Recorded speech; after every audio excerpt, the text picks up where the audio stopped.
smushed down to just medical appointments. I was going to occupational therapy, physical therapy, speech therapy. We don't talk about the female combat wounded. These are our daughters and our sisters and our mothers. I'm not sure I would still be here if I didn't find the Friends and Wounded Warrior Project that I did. Because there was a long period after the injury where I really didn't understand why I was still here. I felt like I had lost everything. Wounded Warrior Project came into my life and taught me how to stand back up and get back in the fight.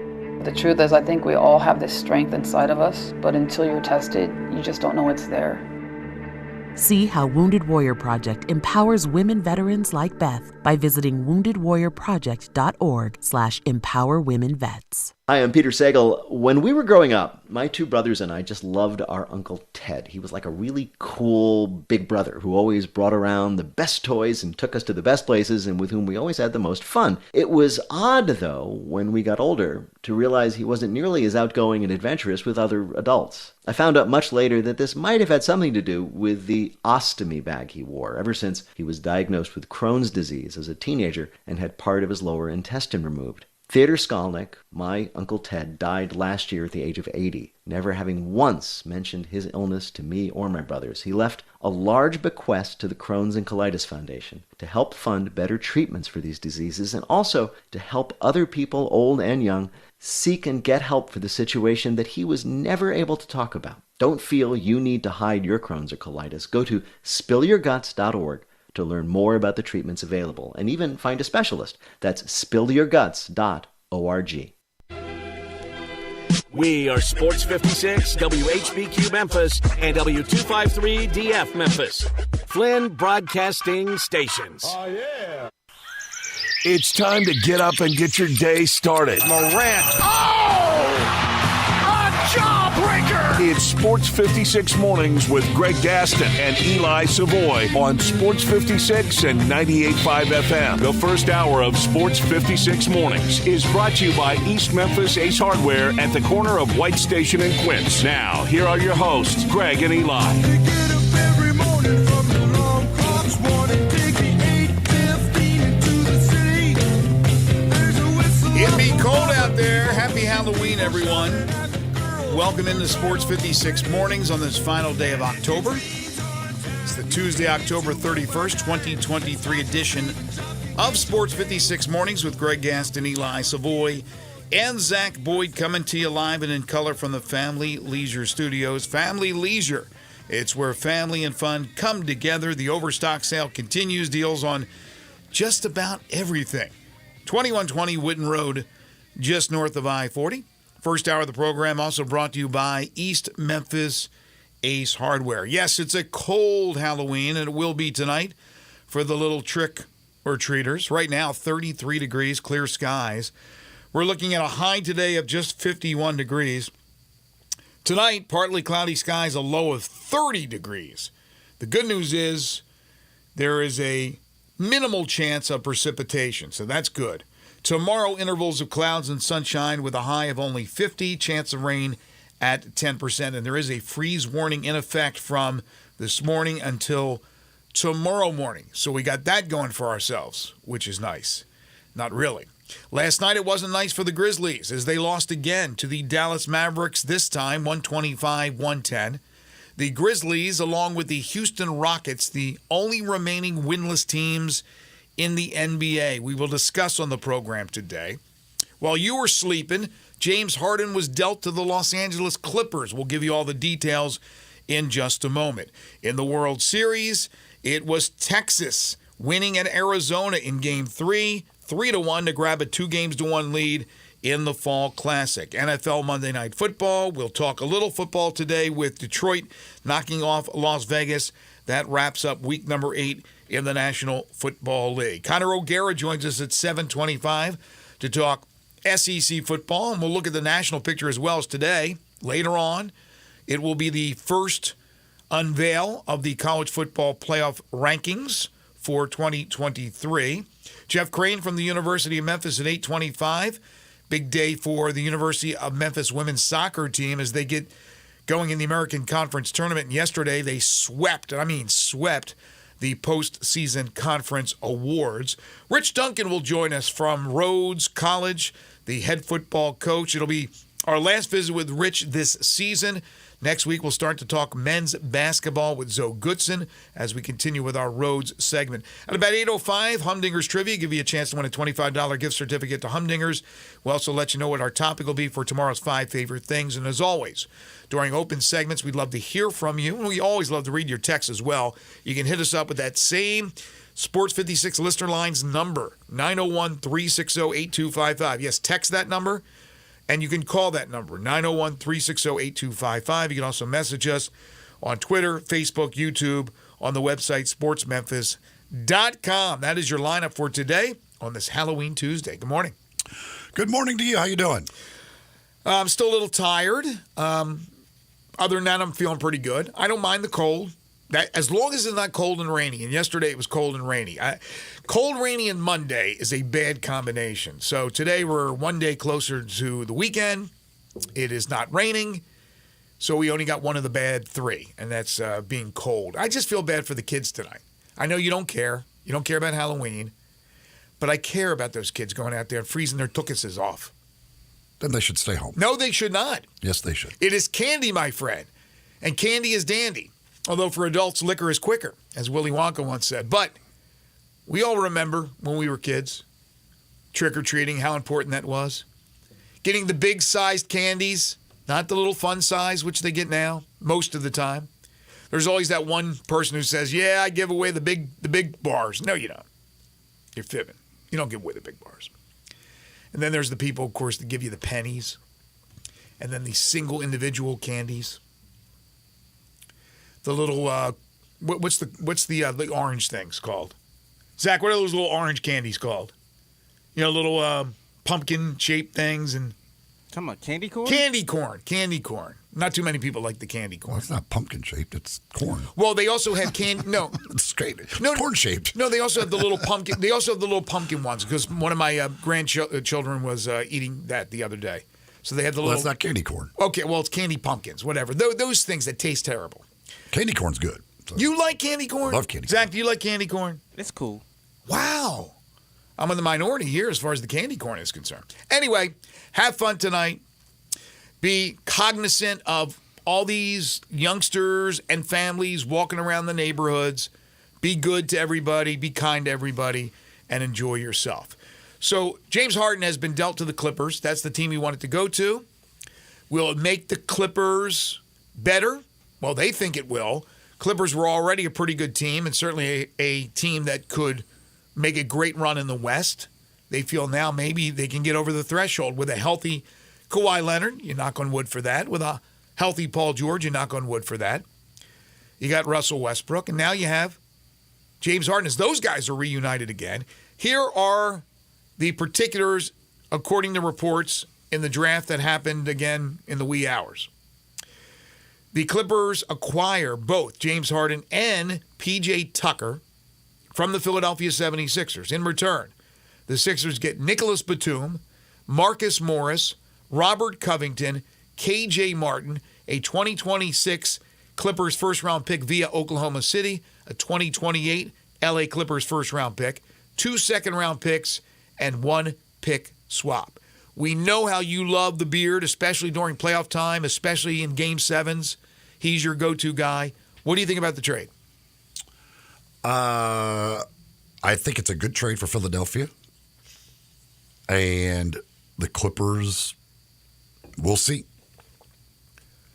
Zach, why do teams continue to want the services? Not all teams, but a lot of teams want the services of the Beard when the Beard is not Juan Squadouche. Yeah, that's the question I'm trying to figure out myself. Because to be honest with you, I wouldn't make a trade for James Harden, especially when him, his contract coming up at the end of this year. Like I just didn't see the point of giving up assets for him. Right, and then what happens for Philadelphia? Like he wasn't going to play for you. Right. Obviously, you're done with him at the end of the year, and to get. I think K.J. Martin is an interesting player. Young player. The 2028 first-round pick, you could certainly see the Clippers being bad by then because all of these guys are old. Yes. And so you could certainly see that end up being a pretty darn good draft pick. Plus, you pick, the Oklahoma City draft pick doesn't look like it would be that good. But to unload him and actually get something for him, for Philadelphia, it was probably as good as you were going to do. Yeah, I think so too. And the big concern with James Harden is not that he's lost his fastball, he's still a good player, is what happens when he implodes. What happens when all of a sudden James Harden wants to take his ball and go home? When he's upset because something happened. That is always a possibility with James Harden. Yeah. There's not a possibility. It's a probability. It's a certainty. He's done it everywhere he's been. Every team he's been on, he's wanted out.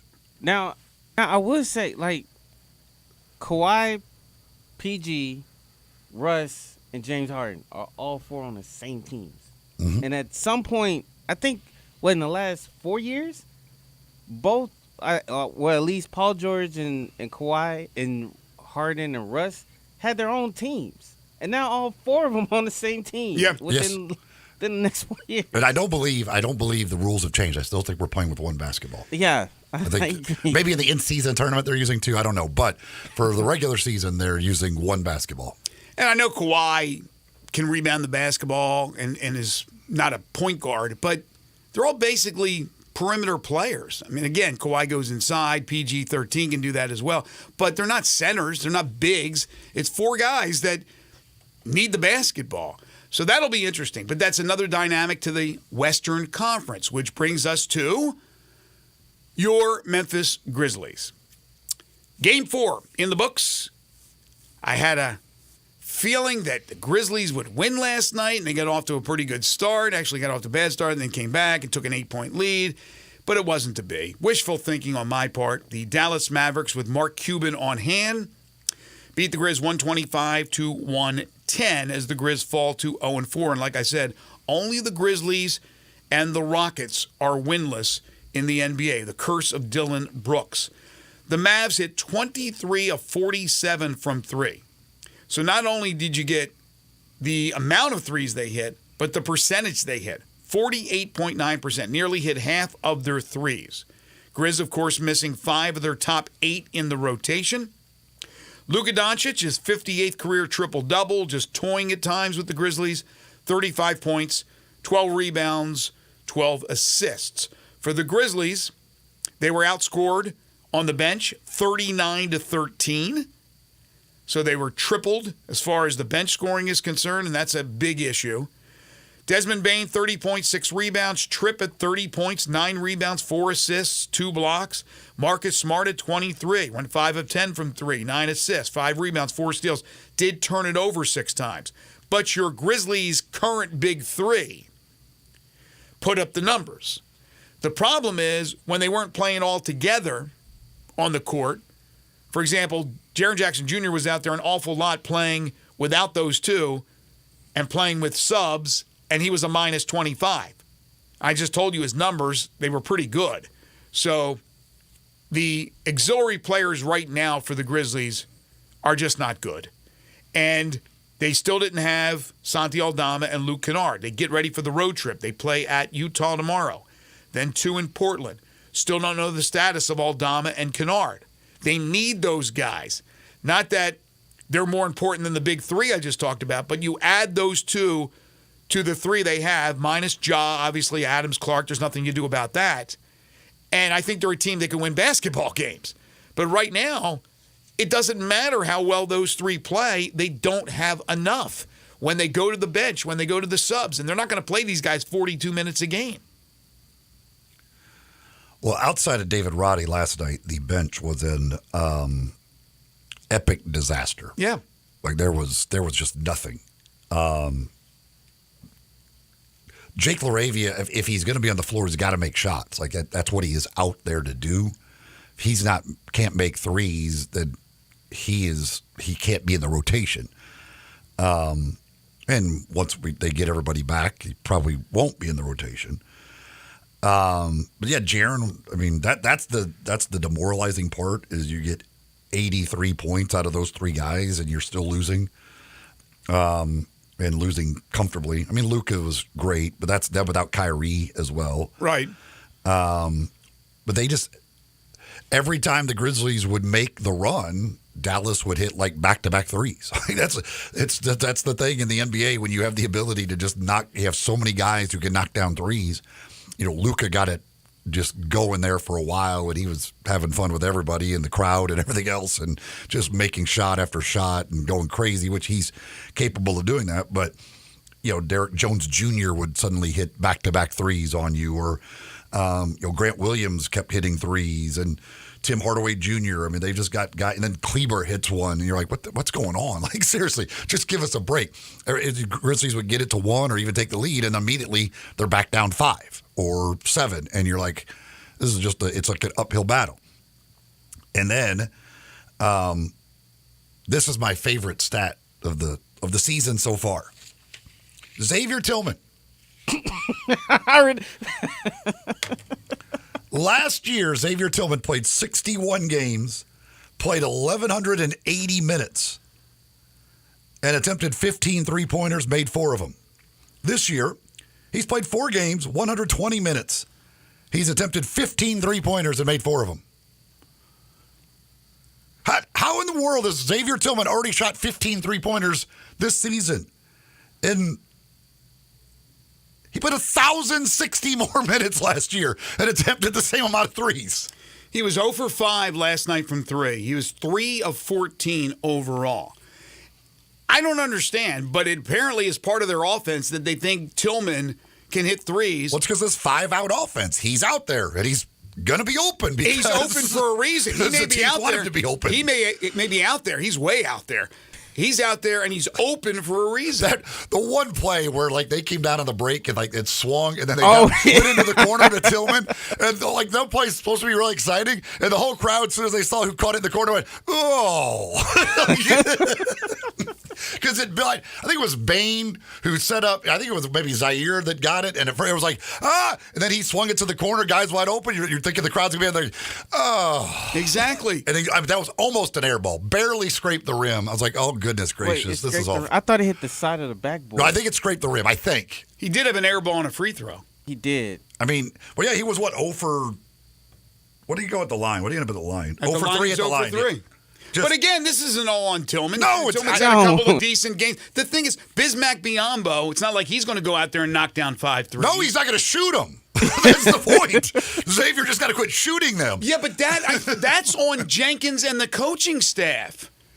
Because I'm telling you, if they're saying to that guy, don't shoot threes no matter what, he's not going to shoot threes. Tillman is one guy certainly not going to think, yeah, I'm going to go out there and shoot threes and show these guys. So it's part of their offense. If you're open, you shoot the 3. Apparently, that's part of their DNA. Well, they better backtrack on that. You know, because it doesn't make any sense to me to swing it to a wide open guy. He's open for a reason, and he takes the 3. You know what's funny? Because when Tillman was starting taking threes, all I could think about is, man, like I hope he could hit a 3 so that Eli doesn't have to get on him about making threes. And sure enough, it's just like clank, clank, clank. I was like, all right, like stop shooting threes, Tillman. And they just kept shooting them. So people want to complain about Jaren shooting threes. Jaren can shoot threes. Jaren has a track record, a history of actually making threes. Yeah. Tillman does not. Jackson was 3 of 6 last night. Tillman attempted 15 three-pointers for the entire season last year. And now he's attempted 15 in 4 games. Dallas does the same thing. They swing it, they find the open guy. But Derek Lively's not taking threes. No attempts. Who took the threes? Jones, 4 of 6. Grant Williams, 4 of 8. Josh Green, 2 of 4. Doncic, 6 of 12. That's your starters, and then they hit another 7 or 8 off the bench. So something has to be done about that. They cannot waste those shots. Tillman inside getting a rebound and a putback or a little 2-footer, that's fine. And he's not great at that. He's a serviceable second team, maybe even third team big man. That's what he is. But they are forced into this position just like they were last year. Biyombo is going to make them better because he's going to play incredibly rugged defense. He's going to rebound the ball. He's going to block some shots. But God forbid if he's shooting threes, like you just said. So that is an issue right there. They seem to be a man down. They always seem to be a man down. When Tony Allen was playing, it seemed like they were a man down all the time offensively. So right now, there are huge holes, obviously huge holes. And again, after the Utah game, they will, according to reports, sign Bismack Biyombo. They have 2 games in Portland. Portland won yesterday. And there's no easy out in the Western Conference. Really, there's no easy out for the Grizzlies in the NBA right now, the way it is going. I don't know. They got Utah tomorrow night. Utah's not a great team, but the Grizzlies right now are a bad team. It's not that they're average. They're bad. They're a bad team right now. They're playing poorly. And for the game yesterday, they hit 14 of 37, 37.8%. That's respectable. But again, Dallas had 9 more made threes and shot 48.9% from 3. You run into those teams, and they're a good three-point shooting team. They're not the best three-point shooting team out there. And you run into those teams, you're done. And especially if your perimeter defense is lacking a little bit. And it's not that the Grizzlies are bad on the perimeter, because they're not. It's just that the ball movement by Dallas was really crisp. And Lively, when he got the ball, he kicked it. He knew to kick it. Tillman got it. He was open in the corner. And I think that's just part of their DNA. It's like, shoot the 3 if you're open. Well, don't shoot the 3 if you're not good. And he's not good. No, again, there's no doubt it's on the code. That's what they want to do. That's what analytics tells them. We shoot threes or layups. That's what their whole system is. When you go to 5 out, we're gonna shoot threes. Like that's just what they want to do. And so I don't necessarily blame Tillman. It's just it's amazing to see that he's already attempted as many threes this year as he did for the entire season last year. Exactly. You're right about that. And then Derrick Rose is not really giving him that lift yet. It's only 4 games, but it's tough for D. Rose. He hasn't shot the ball really well. He was 0 for 4 in this particular game. Yesterday, we had some texters, and we were talking about the fact that, look, you were 3 games in yesterday before, obviously, they played last night. No need to hit the panic button, and there's still no need to hit the panic button. But in about a week, 10 days, certainly 2 weeks, we can revisit this if it's time to hit the panic button, because they got to figure it out. And Taylor Jenkins was asked after the game, where do you go from here? He said, just get better. Simple as that. Get better. What else can you do? Michael Jordan in his prime isn't walking through that door. This is the hand you've been dealt. It's a tough hand to be dealt. It is what it is.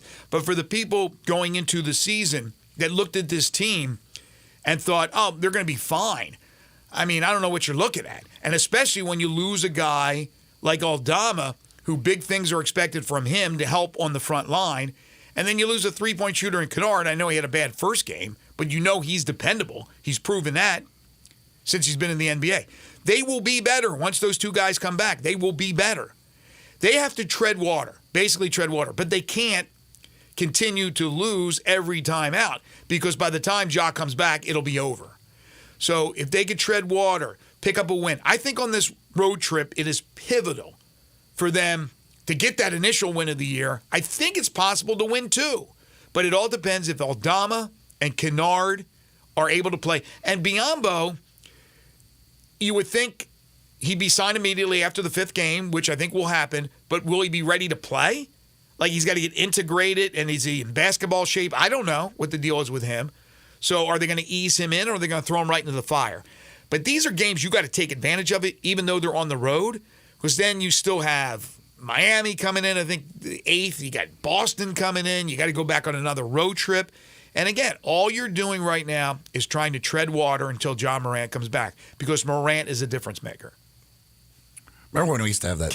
Remember there was the narrative that the Grizzlies were better without Ja? That was funny times, wasn't it? Yeah. Good times for all. And obviously, it's not just him missing on this. Sure. I mean, again, they've got to get. You got to get Kennard and Aldama. I mean, the bench again, like the bench with last night. Well, let's be honest. Derrick Rose has been bad this year. Like it's been rather clear that Rose probably after the first 25 games is not going to have much role in this team, and shouldn't. And everybody loves Derrick Rose and all that stuff. Right. But he hasn't been good. Like, it's been pretty bad. It's a nostalgia move, unfortunately, right now. We'll see. I mean, we're all rooting for D. Rose. Last night, first 2 guys off the bench. Okay, David Roddy, you understand. Roddy's a solid rotation guy.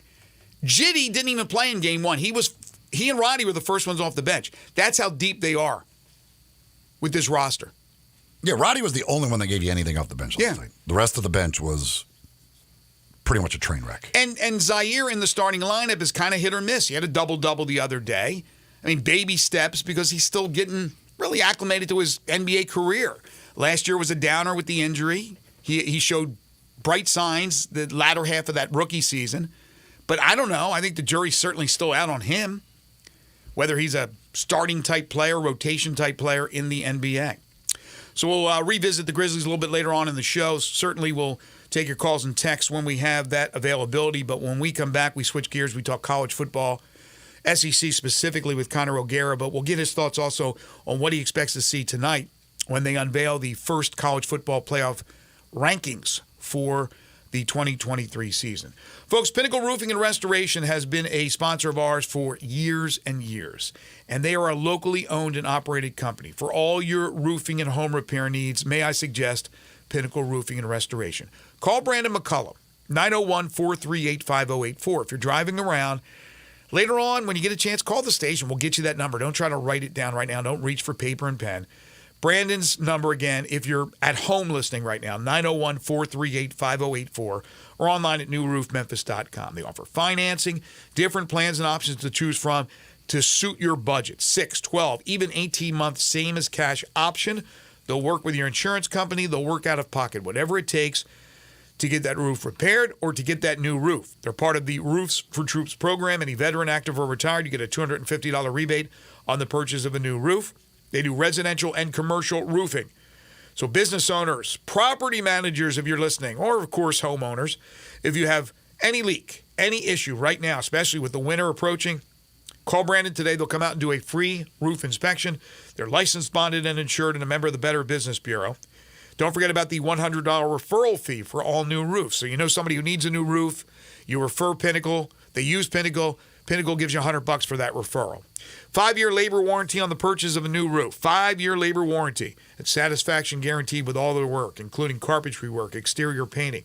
They can replace gutters, install shingles, put up fencing and siding, rotten wood repair. Whatever you can't do yourself, call the experts at Pinnacle Roofing and Restoration. Again, locally owned and operated company for all your roofing and home repair needs. 901-438-5084 or online at newroofmemphis.com. The crazy thing about Derrick Rose, he's 5 of 10 from three-point range, which I would have never expected. But he's 7 of 27 on two-point shots.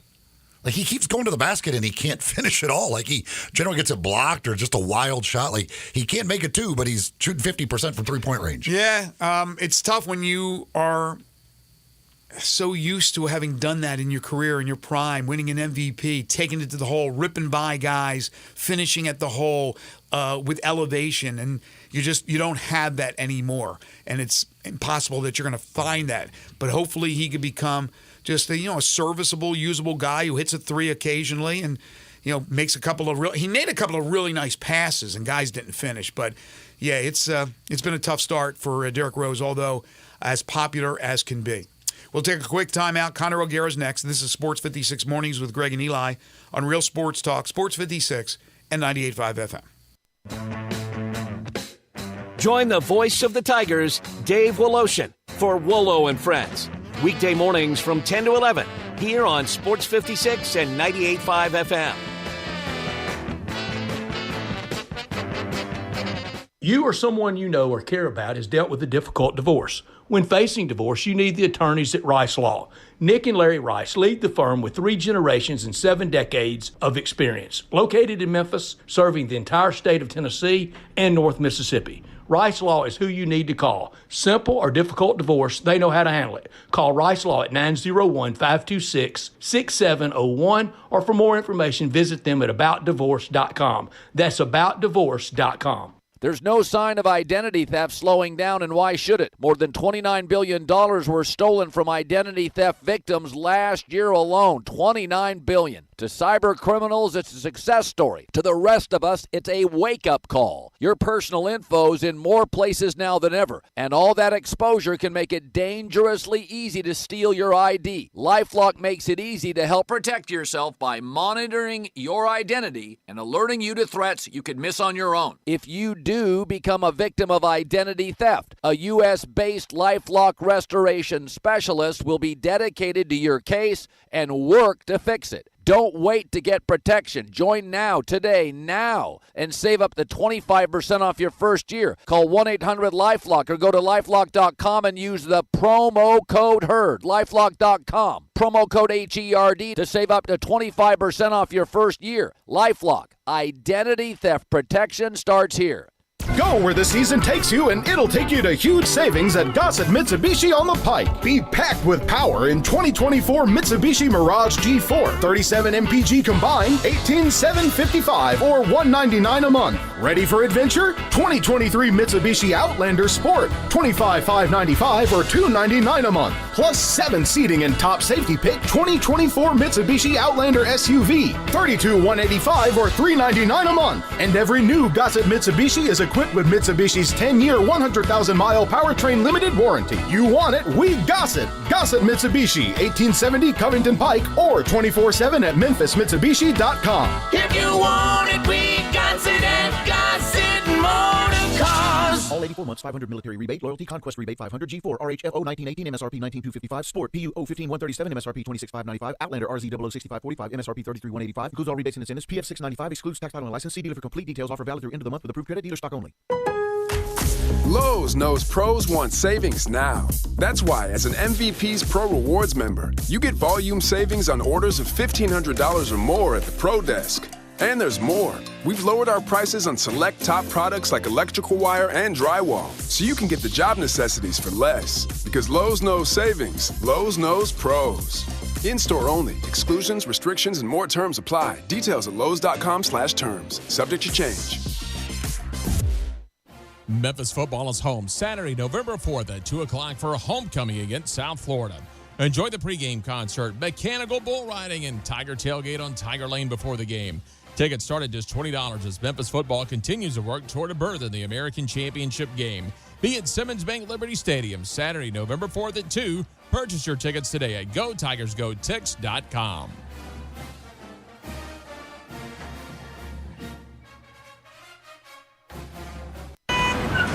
Sports 56 traffic.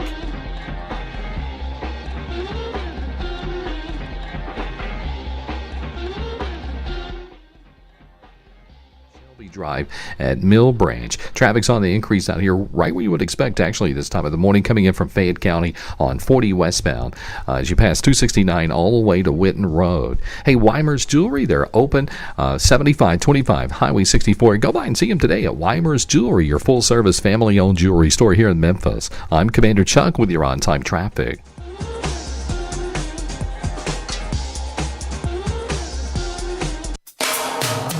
Now back to Sports 56 Mornings on Sports 56 and 98.5 FM. This hour is brought to you by East Memphis Ace Hardware at the corner of White Station and Quince. Here once again are Greg Gaston and Eli Savoy. Boys and girls of every age, wouldn't you like to see something strange? Come with us and you will see. It's our town of Halloween. Happy Halloween, everybody. Welcome back to Sports 56 Mornings. 33 degrees. It's going to be cold tonight for the little trick-or-treaters, so be very careful and cognizant of the weather. It is time to talk to Connor O'Gara.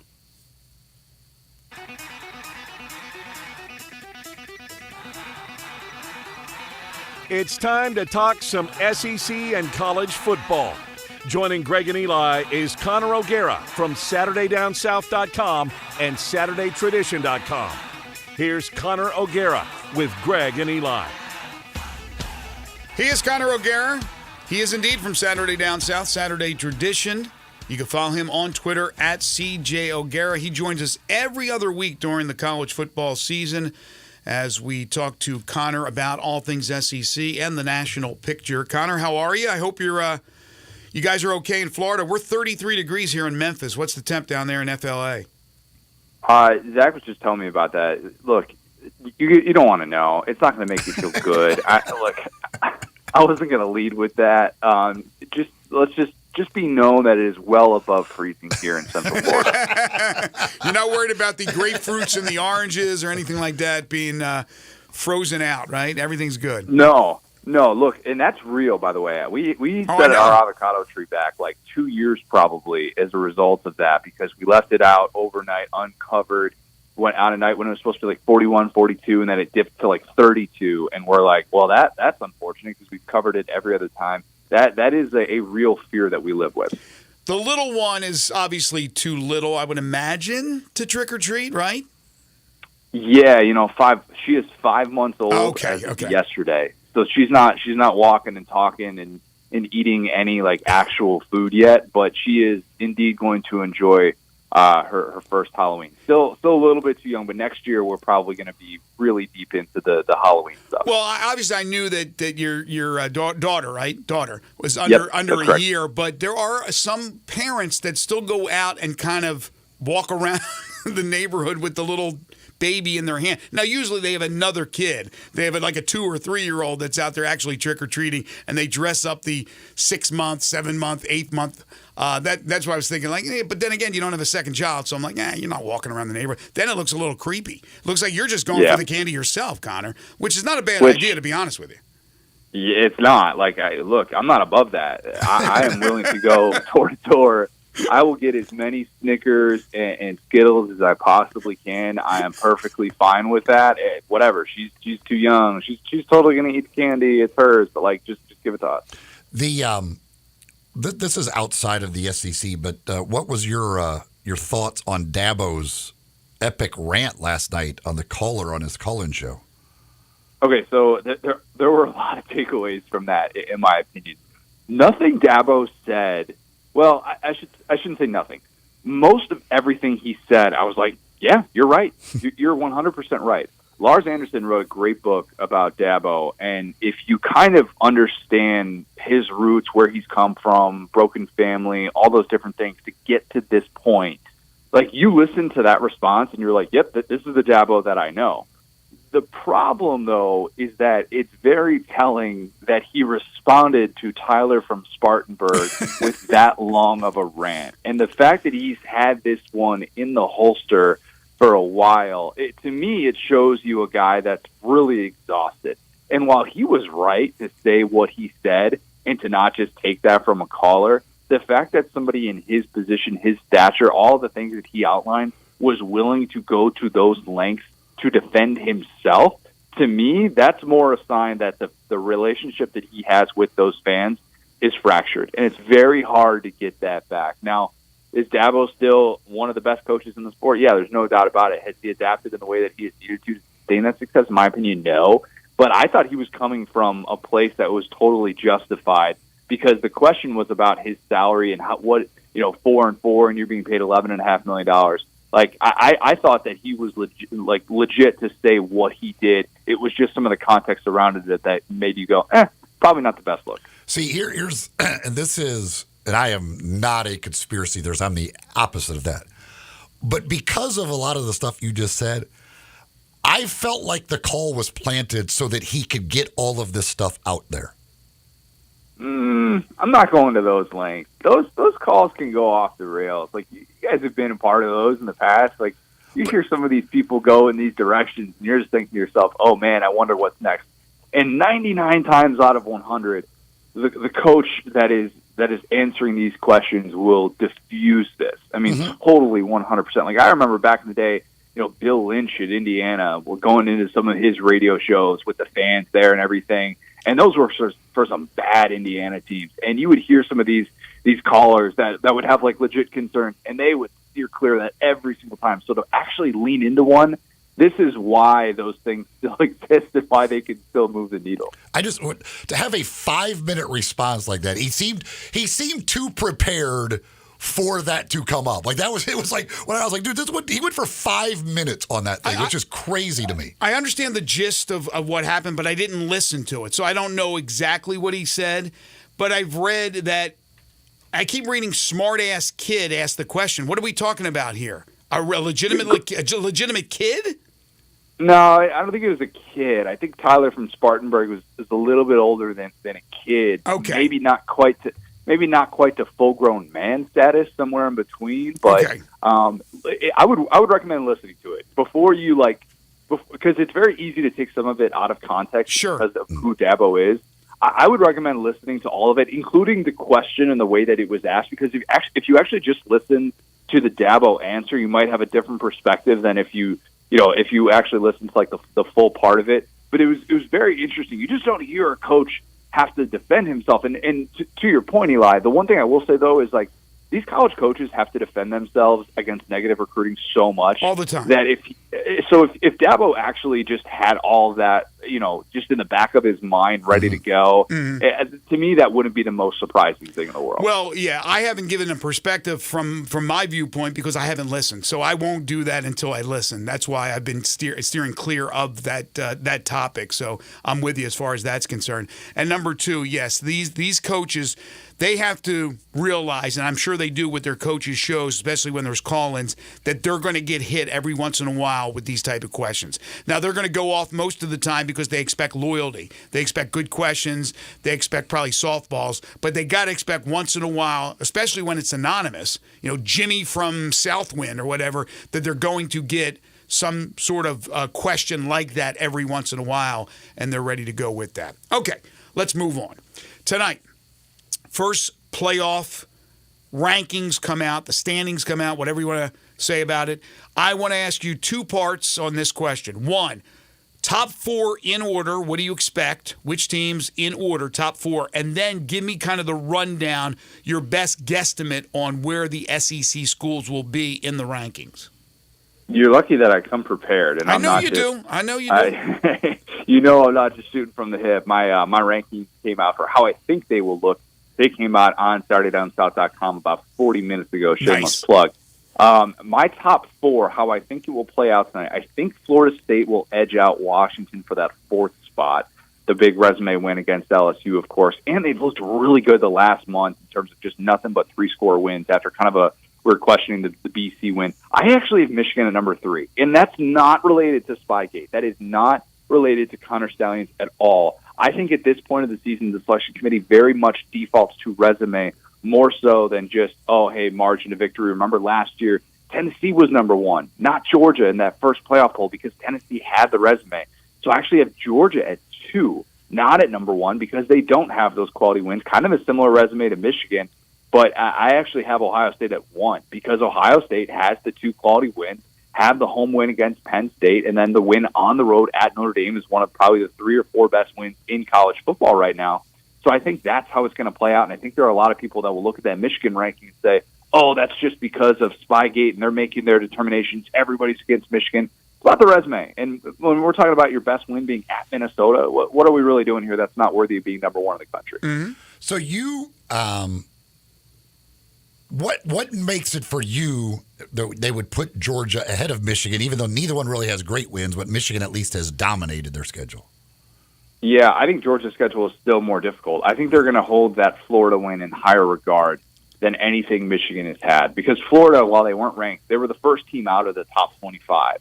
They were technically 26th in the first receiving votes, and they just stomped them. And sometimes recency bias plays a part in that. But I do think that they're going to default to that a little bit. I think they're going to look at the way that they blew out an undefeated Kentucky team at the time of that matchup. Kentucky has issues, obviously, and they've lost 3 in a row. But I think they're going to look at those and say, I think Georgia has 2 better wins than Michigan's best win. And I think that's going to allow them to be able to get over the hump, as opposed to a Michigan team that has not played anybody that's been ranked in the top 25 at the time of the matchup. All right, so how do you see the rest of the SEC teams that you believe will be in the top 25? I have Bama coming in at 9. Bama is going to be, I would assume, ranked behind Texas. They have to be. Lost to Texas by double digits at home, so that's going to limit their upside. I don't have Ole Miss in the top 10. I have Penn State edging them out for that 10th spot. And as much as I love to push back on this notion that Penn State is an elite team, because you actually have to beat elite teams to be an elite team, in my personal opinion, I think they're going to be just on the outside looking in, just because Ole Miss, the lack of quality wins will hold them back. They only have 1 win against a Power 5 team that currently has a winning record. Them and Oregon, actually, among the teams that have 1 or fewer losses, the Power 5 contenders, if you want to call them that, they're the only ones that are sitting there with just 1. So I think that's going to hurt them, keep them outside of the top 10. Where do you have LSU? I would have LSU because I only did the top 10, so I didn't have a full ranking of LSU. I'm guessing LSU is going to be 12 or 13, and I think they will be a higher ranked 2-loss team. Will they be higher? They might be higher ranked than Notre Dame, but it'll be like them right next to each other, I think. And I imagine both of those teams will be outside of the top 10. Because obviously that plays a big part for what Ole Miss, but also for Florida State up there at the top. But Florida State, it appears as though with the ACC, Florida State has got a pretty clear path to going undefeated, so they should be good no matter what, unless they really stumble. Yeah, I would think, it's been a weird conference. I mean, Virginia Tech still has a path to the ACC championship. I mean, what in the world are we talking about here? Florida State's path is going to be really favorable. Like if you're telling me, and I was going back and forth with the Oklahoma versus Florida State thing of who I think is more likely to make the playoff, and now I'm looking at the way that's all going to set up, and I'm like, oh, Florida State's got a really, really clear path, maybe the most clear path actually of any of those teams, considering who Georgia still has to face, who Michigan still has to face, and then obviously Ohio State still having that game at Michigan to end the regular season. Yeah, the ACC is weird because it's kind of weeded out. For a while there, I thought, oh my gosh, there's going to be log jam. All these teams are going to be right there. A lot of them don't play each other. There's going to be one-loss teams galore. Now all of a sudden, they keep losing. North Carolina's losing. Everybody's coming back to reality with the exception of Florida State. All right, Connor, before we let you go, this weekend, some huge games in the SEC. Want to get some quick thoughts from you on some of the big ones. Obviously, Georgia, the number one team in the nation, taking on a Mizzou team, which has been, the big surprise of the SEC this year. Can Mizzou give them a run between the hedges? I don't think so, and that's going to sound like I'm really doubting Mizzou, and I praise what Eli Drinkwitz has done in year 4 with this team, this very experienced team. They've been fun to watch. They really have been, but here's the thing. By the time that ball's kicked on Saturday, Kirby Smart is going to have his entire locker room believing that Georgia lost that game by 4 touchdowns last year instead of 4 points. And that, to me, that is going to be a nightmare scenario for Mizzou. This is when Georgia silences you and takes your soul. And I think that's what they're going to do to Mizzou on Saturday. And then the game at night, man, how about this? The way that this is set up with LSU and Bama, my goodness, Jaden Daniels, can he repeat and become the first quarterback to have consecutive victories against Alabama since Jordan Jefferson back in the day when he was kind of just a placeholder quarterback for LSU? I think it's on the table for this team. LSU has so many injuries on the back end on defense, though. I think we're in for a really, really fun showdown. Probably a shootout type game that leaves us feeling like, wow, this has pretty much decided the West in dramatic fashion. Does Ole Miss beat A&M? Yes, I think so, because that Ole Miss defensive front against A&M's offensive line is a matchup nightmare for the Aggies, and I think that Pete Golding's defense ends up shining in that one. He is Connor O'Gara, Saturday Down South, Saturday Tradition. Read all his terrific stories there. Follow him on Twitter at CJ O'Gara. Catch him every other week right here on Sports 56 Mornings. Connor, as always, thank you so much. Enjoy Halloween. We'll talk to you in 2 weeks. Gentlemen, appreciate it. This side of the program is brought to you by East Memphis Ace Hardware. They're at the corner of Quince and White Station. Go by and check them out for all your DIY needs, whatever it is. You got projects around the house that you're looking to get done. Well, they've got the supplies for you, a great staff to help you. Of course, the Big Green Egg and all the egg accessories. They're a platinum dealer for the Big Green Egg. It's where I've got mine. Big Green Egg, get all my supplies there as well. All the different egg accessories that you can get. They've got those for you there at East Memphis Ace Hardware, the corner of Quince and White Station. Little NFL talk when we get back. The Lions rolled last night, and a former Memphis Tiger a little bit in trouble with his coach. We will discuss when we return. This is Sports 56 Mornings with Greg and Eli on Real Sports Talk, Sports 56 and 98.5 FM. Broadcasting from the Family Leisure Studio, we are Sports 56 and 98.5 FM. Wow, I feel good. Shopping at Drive Max. Drive Max. Drive Max. You get value. Need a car that screams I feel good? Drive Max has it all. From cars to SUVs, find a tightly inspected used car that'll have you dancing all the way home. Call 901-664-2424 or visit DriveMaxApproval.com. Drive Max. I got approved. East Memphis Ace Hardware is more than just a hardware store. It's really a customer service store. With 20 employees along with complete inventory of items, big to little, finding what you need is easy. Choosing from a complete selection of Big Green Egg as well as Traeger and Weber grills. And the Garden Center has everything for your yard. You can get glass cut, repair screens, even new keys with key fob programming. Tools, nuts, bolts, screws, you need it. East Memphis Ace Hardware has it. And they're just down the street at the corner of Quince and White Station. Nestled in the heart of East Memphis, located corner of Park and Cherry, is a beautiful residential neighborhood. I'm here at Town Village Audubon Park interviewing a new resident, Carolyn. Share with us why you chose Town Village. Well, if your parents or special friends need to make that big move, let me share with you my experience. It was tough for me to leave home, but then I discovered Town Village. I would like to highly recommend Town Village to you and your loved ones. After looking at all the amenities and meeting all the people and staff, I was hooked. From restaurant, bistro, 3 meals per day, housekeeping, transportation, security, health care, physical therapy, exercise room, and even a heated pool and spa. Come see us and make your new home at Town Village. Visit us and call Daniel at Town Village Audubon Park at 901-374-7342. There's no place like home, Town Village. Roofs, roofs, and more roofs. Chris Price here with Metro Builders. Is your roof leaking? Do you have mold stains on the ceiling of your home or business? Is your carrier denying your claim or offering a repair simply because they don't have enough documentation? You need a contractor that performs work for insurance claims for policyholders each and every day, and Metro Builders is here to assist. Call Metro Builders. At Metro Builders, we provide free estimates, consultation, and claim repairs. Metro Builders' process of arriving, inspecting, diagnosing problems, and estimating is second to none, commercial and residential. Our team of Hague-certified technicians are standing by to assist you with providing estimates and photos to your carrier to document your loss. All you owe is what your policy states. No large fees on top of the final scope. We use high-grade materials and are certified by companies like Atlas, CertainTeed, Owens Corning, and Mulehide with labor warranties up to 50 years on all of our jobs. Metro Builders provides roof repairs across the Mid-South. Call Metro Builders to schedule your inspection free. Call me. 901-375-1717. That's 901-375-1717. Attorney Joe Cordell. Business owners and professionals face special challenges in divorce court. In addition to everything else going on, they have to contend with allegations that they are earning more than they are, coupled with claims on their business or practice itself. Clients with assets depend on their divorce lawyer skills in these matters, and that's why it's so important to hire someone that has those skills. Schedule an appointment with one of Cordell & Cordell's Memphis attorneys. 5100 Poplar Avenue, Suite 2932, Memphis, Tennessee, 38137. Paid for by Cordell & Cordell.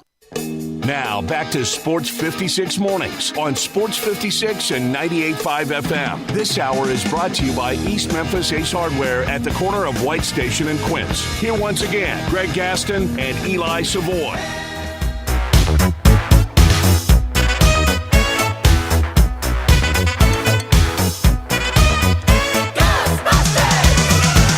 If there's something strange in your neighborhood, who you gonna call? I love me a little Ray Parker. Ray Parker Jr. to be exact, with the Ghostbusters theme. Happy Halloween, everybody. Welcome back to Sports 56 Mornings. Final moments here in hour number one. Coming up in hour two, we got an open segment to start things off. We'll talk a little World Series, some more college football, get back into the Grizzlies, take your calls and texts, and Jeff Crane from the University of Memphis at 8:25. Last night, Monday Night Football, Detroit Lions beat the Las Vegas Raiders 26-14. Lions improved to 6-2, while Vegas drops to 3-5. We saw Jahmyr Gibbs from the University of Alabama with maybe his biggest game. I would think it was his biggest game in his young NFL career. There's no maybe about that. Oh, I don't know his stats. That's why I said that. I don't want to speak and then be wrong about that. But 26 carries, 152 yards, a touchdown, 5 catches, 37 yards for Gibbs. Riley Patterson, the former Memphis Tiger kicker, well, he was a perfect 4 for 4 before attempting that last one, a little chip shot, and he missed it. So still 4 of 5 for Riley Patterson. For the Raiders, Marcus Peters at a 75-yard pick six off of the interception of Jared Goff. But overall, it was a pretty dominating performance by Detroit, as again the Lions improved to 6-2. God bless them for finally giving Jahmyr Gibbs the football. My fantasy team appreciates that. Nice. And many others do. And I know Jahmyr Gibbs actually talked about it afterwards, that he was tired of hearing complaints from fantasy owners. But the dude is good. I wasn't expecting 26 carries, but it was good to see him get the football and do his thing. The Raiders, whew, poor Jimmy G. And those last few drives, he was like a tackling dummy out there. They could not block anybody. Were just teeing off on him.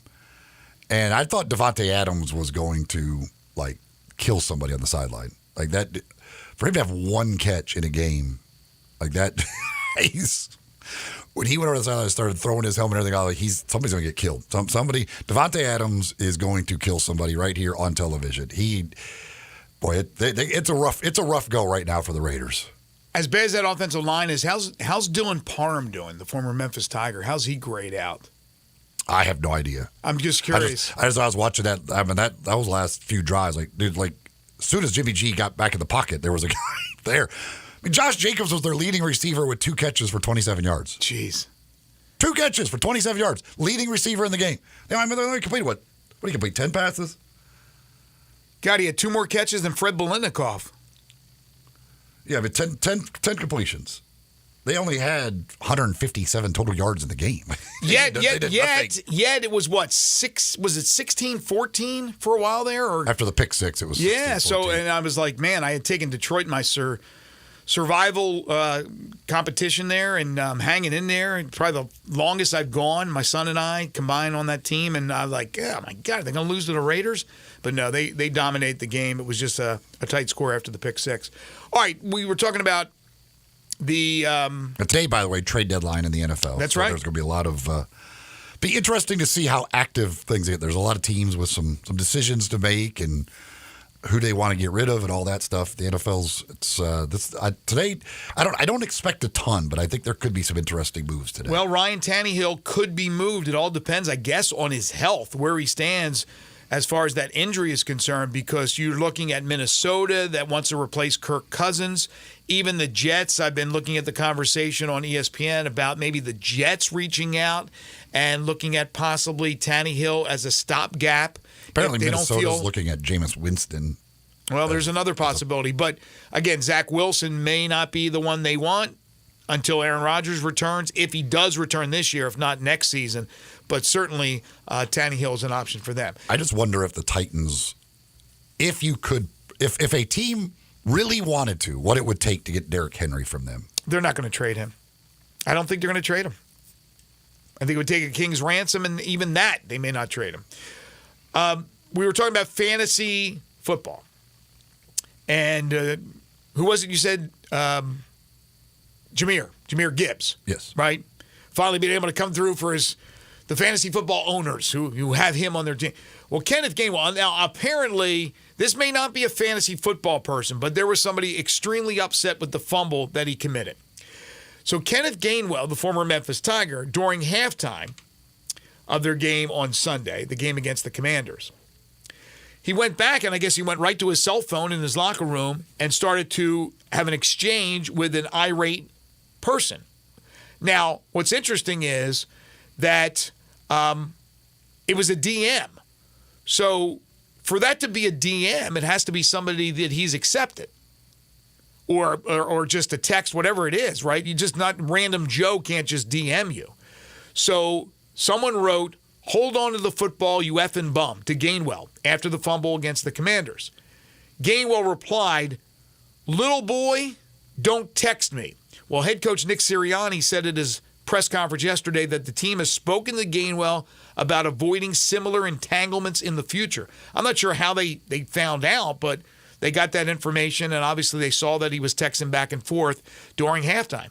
Of course we talked to Kenny about that, Sirianni said. These guys have some time away from us when we get into the locker room where they sit down at their locker. They do whatever is going to take their mind and just comment. This is part of these guys' lives. It's some of that stuff that they do. He's sitting at the locker. Should he respond to somebody that's DMing him? No, he shouldn't respond to that guy or that girl at all. And so, yes, of course, we talked to him about that, to be locked in and focused and not worried about outside noise. He knows he made a mistake responding back to that person, who I'm assuming is an Eagles fan, and then took a snapshot and posted. Okay, that's how they found out. The person took the snapshot and posted. That's a whole different set of issues if he's an Eagles fan. I won't even get into that. Yeah, I'm done. I'm not even going to say anymore. Yeah, go ahead. Next question. Well, I know these are grown men, but it's almost like, how about a no cell phone in your locker room policy? Like, you don't want distractions at halftime. Yeah, they got a little bit of time to kind of get their mindset for the second half, to replenish their fluids, to use the facilities, not to go on the damn cell phone. So obviously Sirianni found out, and he's addressed it, and hopefully that won't be an issue. But Gainwell took exception to that. Who's, again, if somebody's DMing you, that's somebody you've accepted into your what do you call it? You have to accept the person. You have to like the person, or whatever it is. You follow them. You follow that person, right? But you can have it set where anybody can. Oh, do you? Okay, can you? I didn't know that. Okay. Raider Corey says it's time to pull the plug on this Patriot way of playing football. Both Jimmy G and Josh McDaniels need to go now. Well, Josh McDaniels needs to go. Josh McDaniels is not a head coach. That's just the bottom line deal. He's not a head coach in the NFL. Jimmy G, I don't know what he is. I know he was a pinata last night. That's late in the game. I felt bad for the dude just getting killed on everyone. But I don't. You know what he is? But he also I didn't watch the first half of the game really. Probably both the three quarters. So I don't know what it was like before that. Why he couldn't get Devontae Adams the ball and really couldn't complete a actual forward pass before that. But I know at the end there he was getting killed. Well, what he is he's a pretty decent quarterback when he gets protection. He's a pretty decent quarterback. He has proven that in his career. He's not a Hall of Fame quarterback by any stretch of the imagination, but he's not a bum, right? He can't stay healthy. That's an issue too. But if he's healthy and he's getting protection, he'll find his receivers. He's not getting any protection. So I don't know how much blame on Garoppolo. As far as McDaniels, you guys are right. I mean, I don't get it. I don't understand. And I don't know what Mark Davis is going to want to do. But they need to get it going. They need to figure it out. We need to get going as well to a quick timeout. We'll come back, hour 2 of the program. We'll open up with Humdinger's Trivia. This is Sports 56 Mornings with Greg and Eli on Real Sports Talk, Sports 56 and 98.5 FM.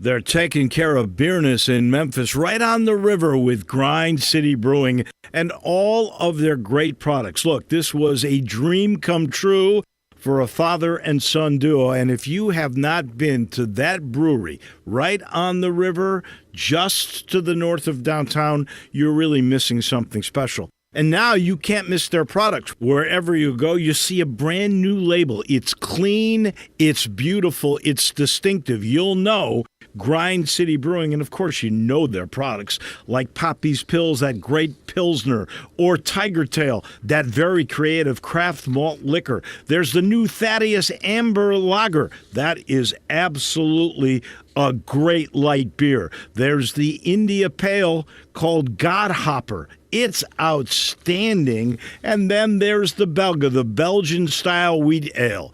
They keep bringing hits at Grind City Brewing.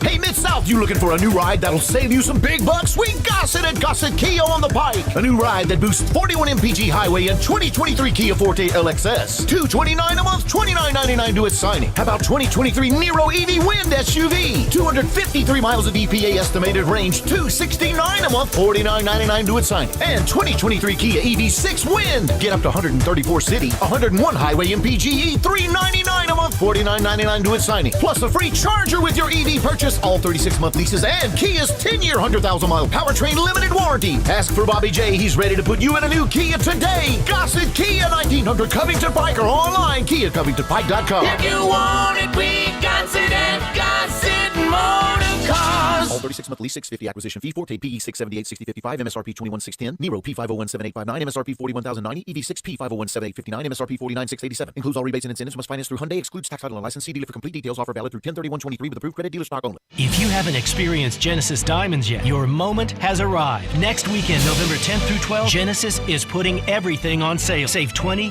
30, even 35%. Rings, earrings, bands, bracelets, engagement rings. World-class designers will be here too, showcasing fashion jewelry never seen here before. All on sale. Luxury pre-owned Rolex watches and all lab-grown diamonds are also included. Don't miss this spectacular store-wide sale. Next weekend, November 10th, 11th, and 12th at Genesis Diamonds, Poplar and Perkins Extended. See store for details. You or someone you know or care about has dealt with a difficult divorce. When facing divorce, you need the attorneys at Rice Law. Nick and Larry Rice lead the firm with 3 generations and 7 decades of experience. Located in Memphis, serving the entire state of Tennessee and North Mississippi. Rice Law is who you need to call. Simple or difficult divorce, they know how to handle it. Call Rice Law at 901-526-6701, or for more information, visit them at aboutdivorce.com. That's aboutdivorce.com. Did you know nearly 40% of men under 40 and over 75% of men over the age of 40 experience sexual performance concerns? At the Memphis Men's Clinic, their experienced physician performs a comprehensive evaluation that determines which specific issues may interfere with your sexual performance. These issues can vary and range from anxiety to medical issues, low testosterone, or erectile dysfunction. The Memphis Men's Clinic has evaluated hundreds of men of all ages over the years and reestablished a normal sexual life. The Memphis Men's Clinic will work aggressively to resolve issues and allow you to restore your sexual health and overall well-being. That's the Memphis way. If you're 20 years old or 90 years old, come and get cared for the Memphis way. Treatment that's based on your specific needs after a professional clinical evaluation by their experienced board-certified physician. Call the Memphis Men's Clinic today at 901-443-0475 or visit memphismensclinic.com. We are Sports 56, WHBQ Memphis, and W253DF Memphis, Flynn Broadcasting Stations.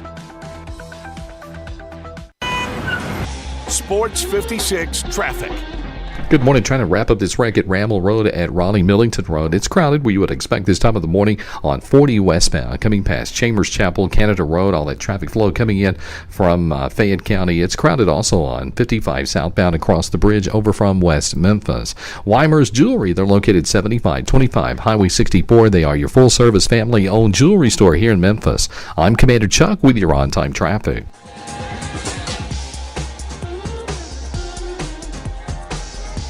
Now back to Sports 56 Mornings on Sports 56 and 98.5 FM. This hour is brought to you by James Gaddis Jewelers. Here once again, Greg Gaston and Eli Savoy. An eerie sight, for my monster from his slab began to rise, and suddenly, to my surprise, He did the mash. He did the monster Welcome man. back, everybody. Happy Halloween to you. It was a graveyard smash.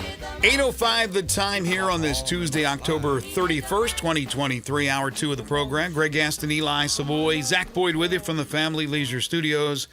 Family Leisure, 2120 Whitten Road, just north of I-40. It's where family and fun come together. Their overstock sale continues.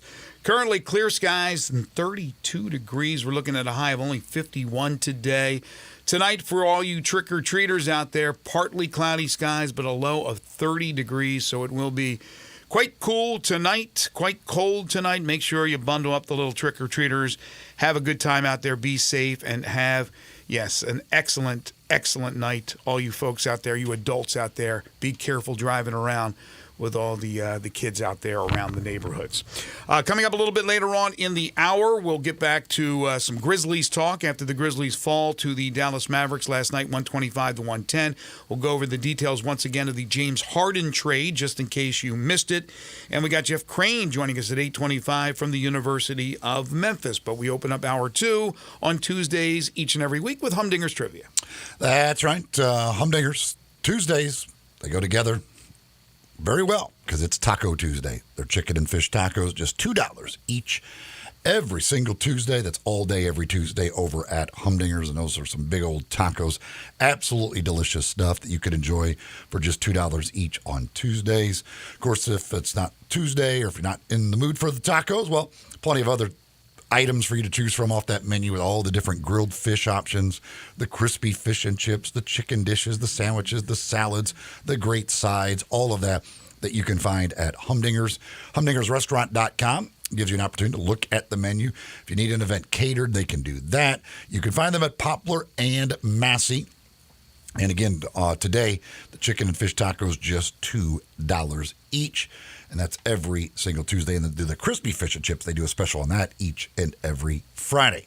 If you are the first to answer the trivia question correctly, well, then you'll get a $25 gift certificate to Humdinger's. You can answer via text at 901-360-8255, 901-360-8255.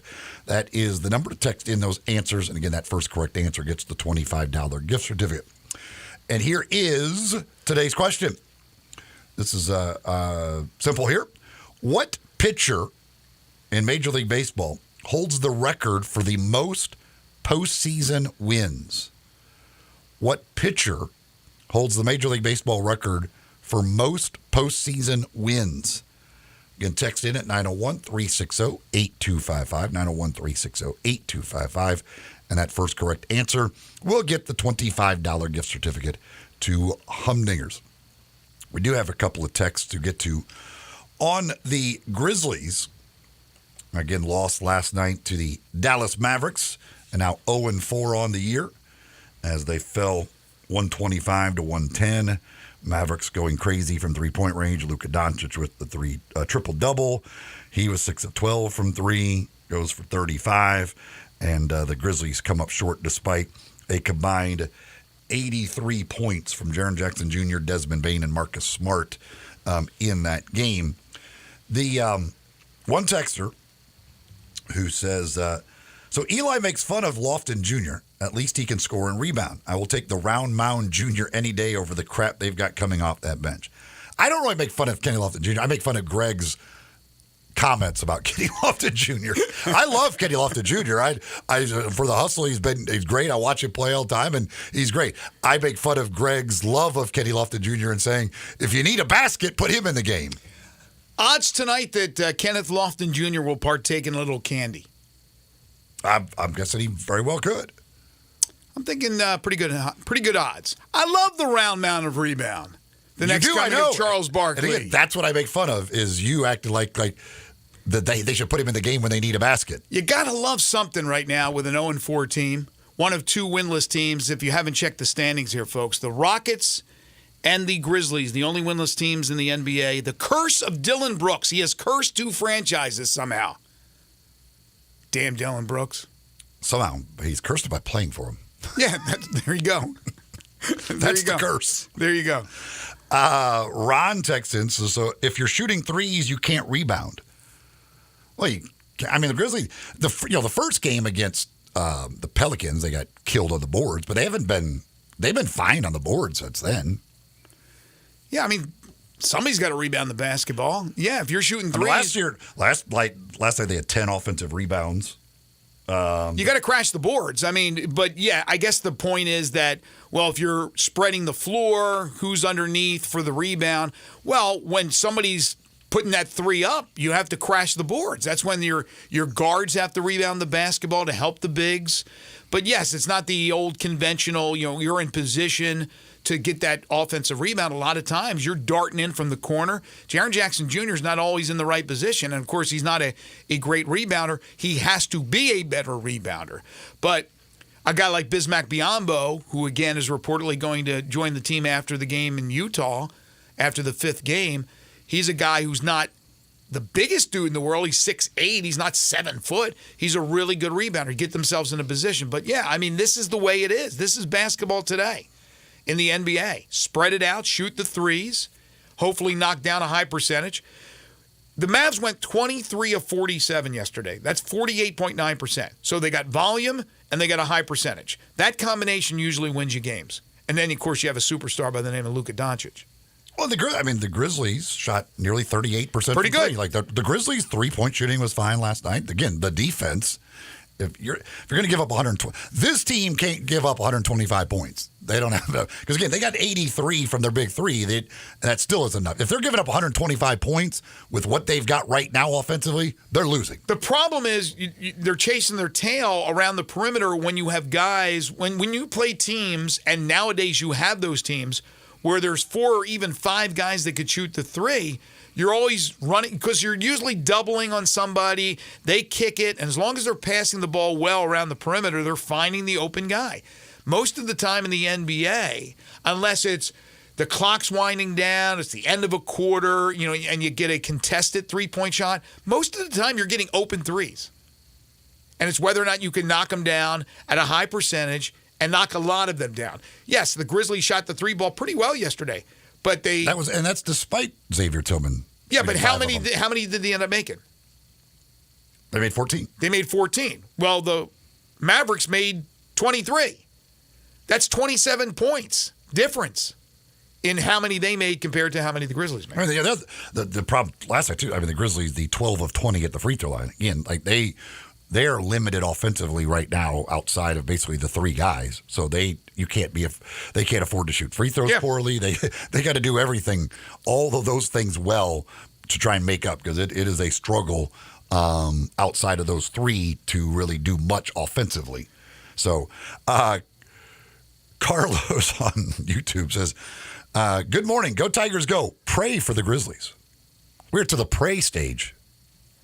Kip says the Grizzlies have given us more tricks than treats so far. I love the Tigers versus Grizzlies battle in this city.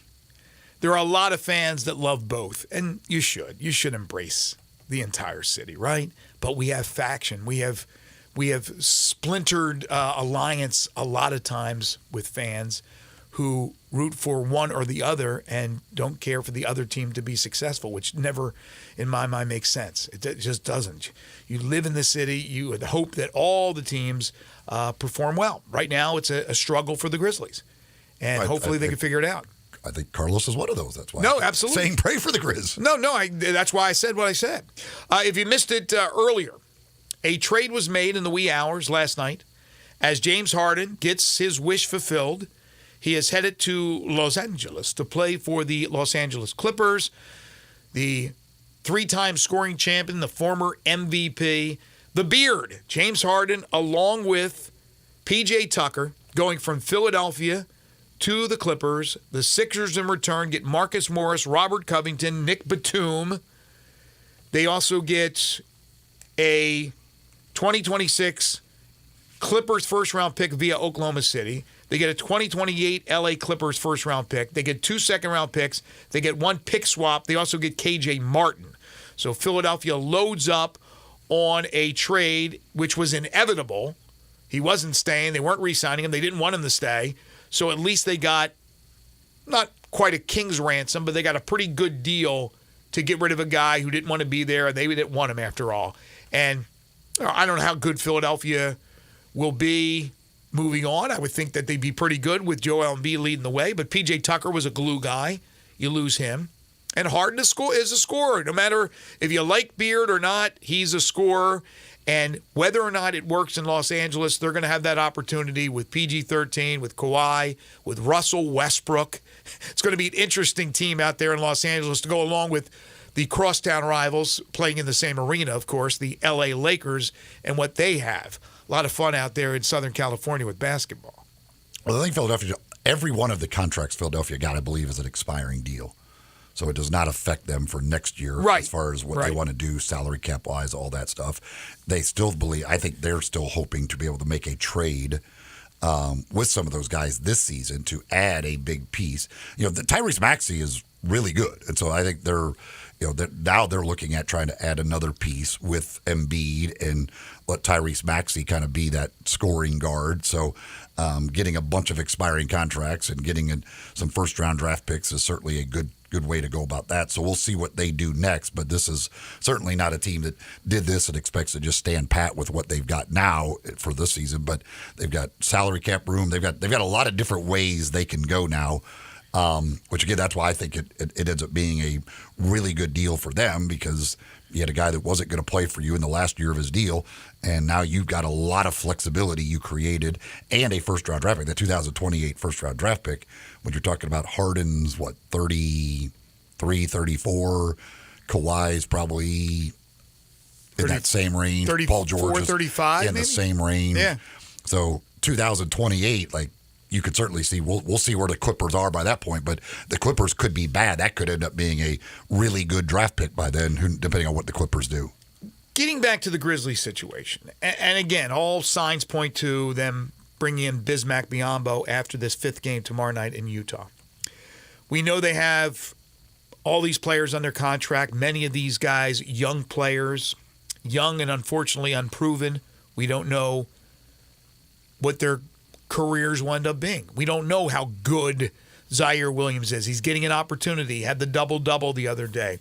Jake LaRavia, as you said earlier, if the guy's going to get minutes, he needs to make three-point shots. Why else would he be in there? Well, right now it's because of a lack of manpower. Obviously, they're playing without Aldama right now. They're playing without Kennard. But do you see the Grizzlies kind of almost dropping back and punting and just seeing what will happen as far as when Ja comes back and they make a run? Or do you see them actually making any type of a deal? Because you just talked about expiring contracts, and a guy like Robert Covington. Let's say the Sixers, let him go. Expiring contract. Robert Covington has always been a good three-point shooter. Guys like that. Would the Grizzlies look to get rid of one of those young wings that right now are unproven to bring in a veteran wing who is a three-point shooter? Are they willing to make that kind of move, or are they going to run with the young guys throughout the year and see what they have with those young guys? I think if the right opportunity came up, they might look at that. I don't think they're in any rush to do that, but I don't know. I don't know what you're getting for Jake LaRavia right now. So you got the draft picks too. That's what you would have to throw into the deal. But because once they've got, if you get Kennard back and you get Aldama back and then Ja's back,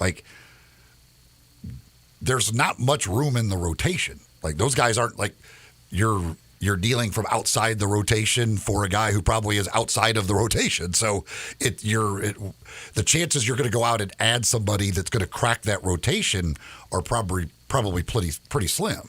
The question is, and again, I think if they get Aldama and Kennard back during this road trip, or maybe even just one of the two, and Biyombo's at it, Utah's not a great team. Portland's certainly not a great team. I know it's road games and you're not playing well, but you got to figure the first win's coming on this road trip, you would think, because if you come back to Memphis at 0-7, for goodness sakes. But in the long run, just how good is a team with Ja and Santi, Luke, and everybody else? How good is that team? Is that team still playoff caliber good? That's the big question. Will they, after 25 games, if it's Biyombo, decide to keep Biyombo, they're going to have to release a player. They're going to have to make a roster move. Is he the guy that could end up being a pretty good replacement for Adams? Nobody can replace Adams. We know what he brings to the table. But Biyombo is a veteran player who's been around for a long time doing what he does well, and that's blocking shots, getting rebounds, taking up space, playing good defense. Yeah, if they make a trade, I think it would be more towards the center position of we want to upgrade there. We don't want just placeholders. We want to try and see if we can upgrade and get somebody in there that's better. I agree. So I agree. I don't think you're looking at wings. I think they'll believe they're fine as far once they're healthy. But the thing too, as long as you're keeping up with the Joneses shooting threes, because that's what the game has become. Especially with the 5-out offense that they are now running. Right. Part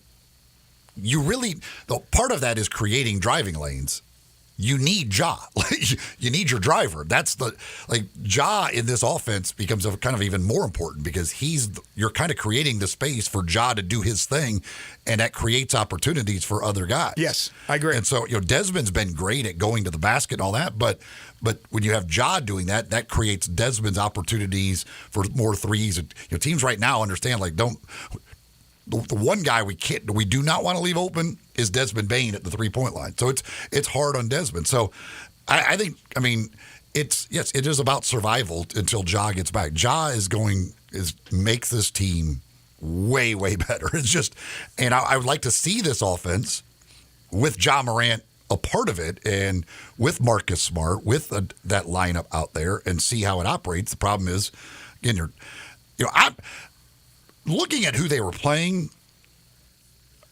To me, 1-3 was probably the most likely start. So I think they're only one game off of that. I had them 0-4. The Washington game, Washington's not very good, but the other three teams, it sucks they're all at home, but those other three teams are probably playoff teams. They're obviously, we've got the Denver, the defending champions, but the other two in Dallas and New Orleans, teams that are going to at least be battling for the playoffs. And so it's not a shock that you would have lost those games. No, not at all. The Washington game was bad because it was the second game of a back-to-back on the road. It was their home opener, all of that stuff. It was in a bad spot schedule-wise. That's why I didn't think they'd win that one. But now this road trip, again, a bad Portland team that you hope you go in there and beat twice. You certainly can beat Utah. But again, and I think Kennard was at shoot-around yesterday, so hopefully that means he's close to coming back, and hopefully he can be back for this next game. Again, I don't know with Aldama. This is Grizzlies and injuries. They said he was day-to-day, and it wasn't anything serious. As long as he's not on the Steven Adams timeline. It might mean he'll need surgery next year and miss 4 seasons. I don't know. Right. But you'd hope that he's back soon. And when you get him back, that allows you, I don't know what they think of Jaren playing at the 5. I don't know how much they want to do that, but Aldama gives you a little bit more opportunity to do some stuff there. Obviously, Roddy has played some 4, all that stuff, but Aldama just gives you another body up front that right now is really lacking. And again, we were talking about this in hour one. Tripp had 30 points, 9 rebounds, 4 assists, 2 blocks. He was a minus 25, but he played a lot on the floor when Bane and Smart weren't on the floor. And it's just not good enough what they had coming off the bench to play with Jackson against this Dallas team. And I don't even think this is a great Dallas team. I know Kyrie didn't play last night, and when you have Luka and Kyrie, you have the chance to beat anybody. I think they're a good team. But I don't think they're a great team. We questioned that coming in. Well, actually, last year when they acquired Kyrie Irving, whether or not that thing will work. It's just like Harden now with the Clippers. Will that work with PG-13, with Kawhi, with Russell Westbrook? But you'd rather have those resources than not. You'd rather have more than less. And we'll see if some of those things work out. But either way, when you have a superstar like Doncic, he carries you. Well, the Grizzlies superstar happens to be right now sitting at home waiting out a suspension. We do have a correct answer in the Humdingers trivia. We got a lot of correct answers. People were all over this one. Zach, I'm going to need your tiebreaker services here. The question was, what pitcher? On one of the coldest days in the fall, you need a tiebreaker. Well, it keeps you warm. Keeps you thinking. That's a way to stay warm. The question was, what pitcher holds the record for the most career postseason wins? And the correct answer is Andy Pettitte. Yes. Did you text in? Oh. I know I'm ineligible, but that was my guess. Andy Pettitte. Andy Pettitte has 19 career postseason wins. Justin Verlander, 17, is second on that list. And then John Smoltz, Tom Glavine, and Clayton Kershaw round out the top 5 as far as that is concerned. All right, so Zach, we have actually a 4-way tie here. I got 4-way tie, 4 different people, all with the same timestamp on their correct answers. So here's your choice today. I know what he's going to say. Candies. No. Okay. Jaren, Ja, Bane, or Smart? All right, before I answer this, I need to let everybody, if you could send out a quick text, who your mama, your cousin, your little Daryl from down the street, who's their favorite player? Because I'm not going to go. It doesn't have to be favorite. This is just whichever one comes to your mind. Pick a guy. Let's go. So it's Ja, Jaren, Smart, or Bane? We gave it a Smart. The new guy. Okay. Smart choice. There you go. Very smart. Well, I hope so. I don't need another text saying like that's Jaron was He's in high school when my mom was a don't- teacher or something like that. I don't know. He's getting the I blame don't- for this stuff. I'll let you off the hook on this one. But, it's all right. We will be contacting the winner. We'll let you know how you get your $25 gift certificate to Humdingers. All right, 5 favorite things tomorrow. We give you the topic on Tuesdays. Here's the topic for tomorrow. Your 5 favorite Michael Jackson songs of all time. Your 5 favorite Michael Jackson songs of all time. That can be when he was with the Jacksons, the Jackson 5, solo, obviously. Your 5 favorite Michael Jackson songs for tomorrow. Second hour of the program is brought to you each and every day by our friends at James Gaddis Jewelers. They are your family's jeweler, 4900 Poplar Avenue between Mendenhall and St. Nick, on the web at gaddisjewelers.com. And, of course, the holidays are right around the corner. People will be popping the question, no doubt about it. They're going to be getting engaged. You're looking for that special engagement ring, wedding rings, personally designed wedding sets. This is the place to go to. They are your bridal engagement and anniversary jeweler headquarters. But if you're looking for a special gift for that special someone for Christmas, we're not talking about getting engaged. You're looking at watches and gemstones of all types, bracelets and necklaces, earrings and pendants. You need to head over to James Gaddis Jewelers because they have it for you. Also, this week is Designer Week. Mark your calendar. Today, started actually yesterday, we'll roll through November 4th. It is Designer Week at James Gaddis Jewelers. All their great designers of their jewelry, they're giving you special deals just in time for the holidays. And during this exclusive event, every designer item that you purchase will enter you into a drawing for a pair of beautiful 1-carat lab-grown diamond stud earrings. Take advantage of those great designers like Vahan, like Doves by Duran Paloma, Philip Gabrielle, and on and on and on. It's Designer Week at James Gaddis Jewelers, 4900 Poplar between Mendenhall and St. Nick, and on the web at gaddisjewelers.com. When we come back, we're talking University of Memphis athletics with Deputy AD Jeff Crane. This is Sports 56 Mornings with Greg and Eli on Real Sports Talk, Sports 56 and 98.5 FM. Broadcasting from the Family Leisure Studio, we are Sports 56 and 98.5 FM.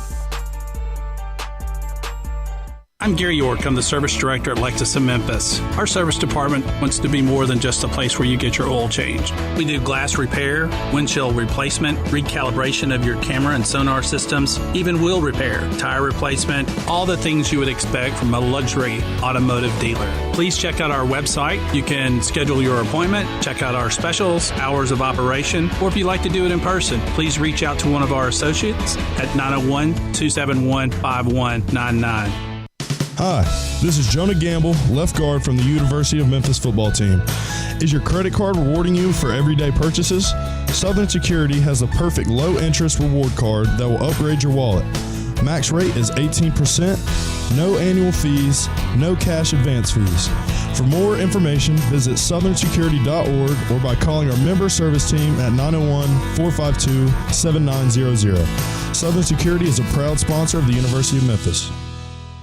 Score early this NFL season with FanDuel, America's #1 sportsbook. Right now, new customers get $150 in bonus bets with any winning $5 moneyline bet. That's $150 if your team wins. If you've been thinking about joining FanDuel, there's no better time to get in on the action. The app is so easy to use. There's a wide range of betting options, spreads, player props, over-unders, and more.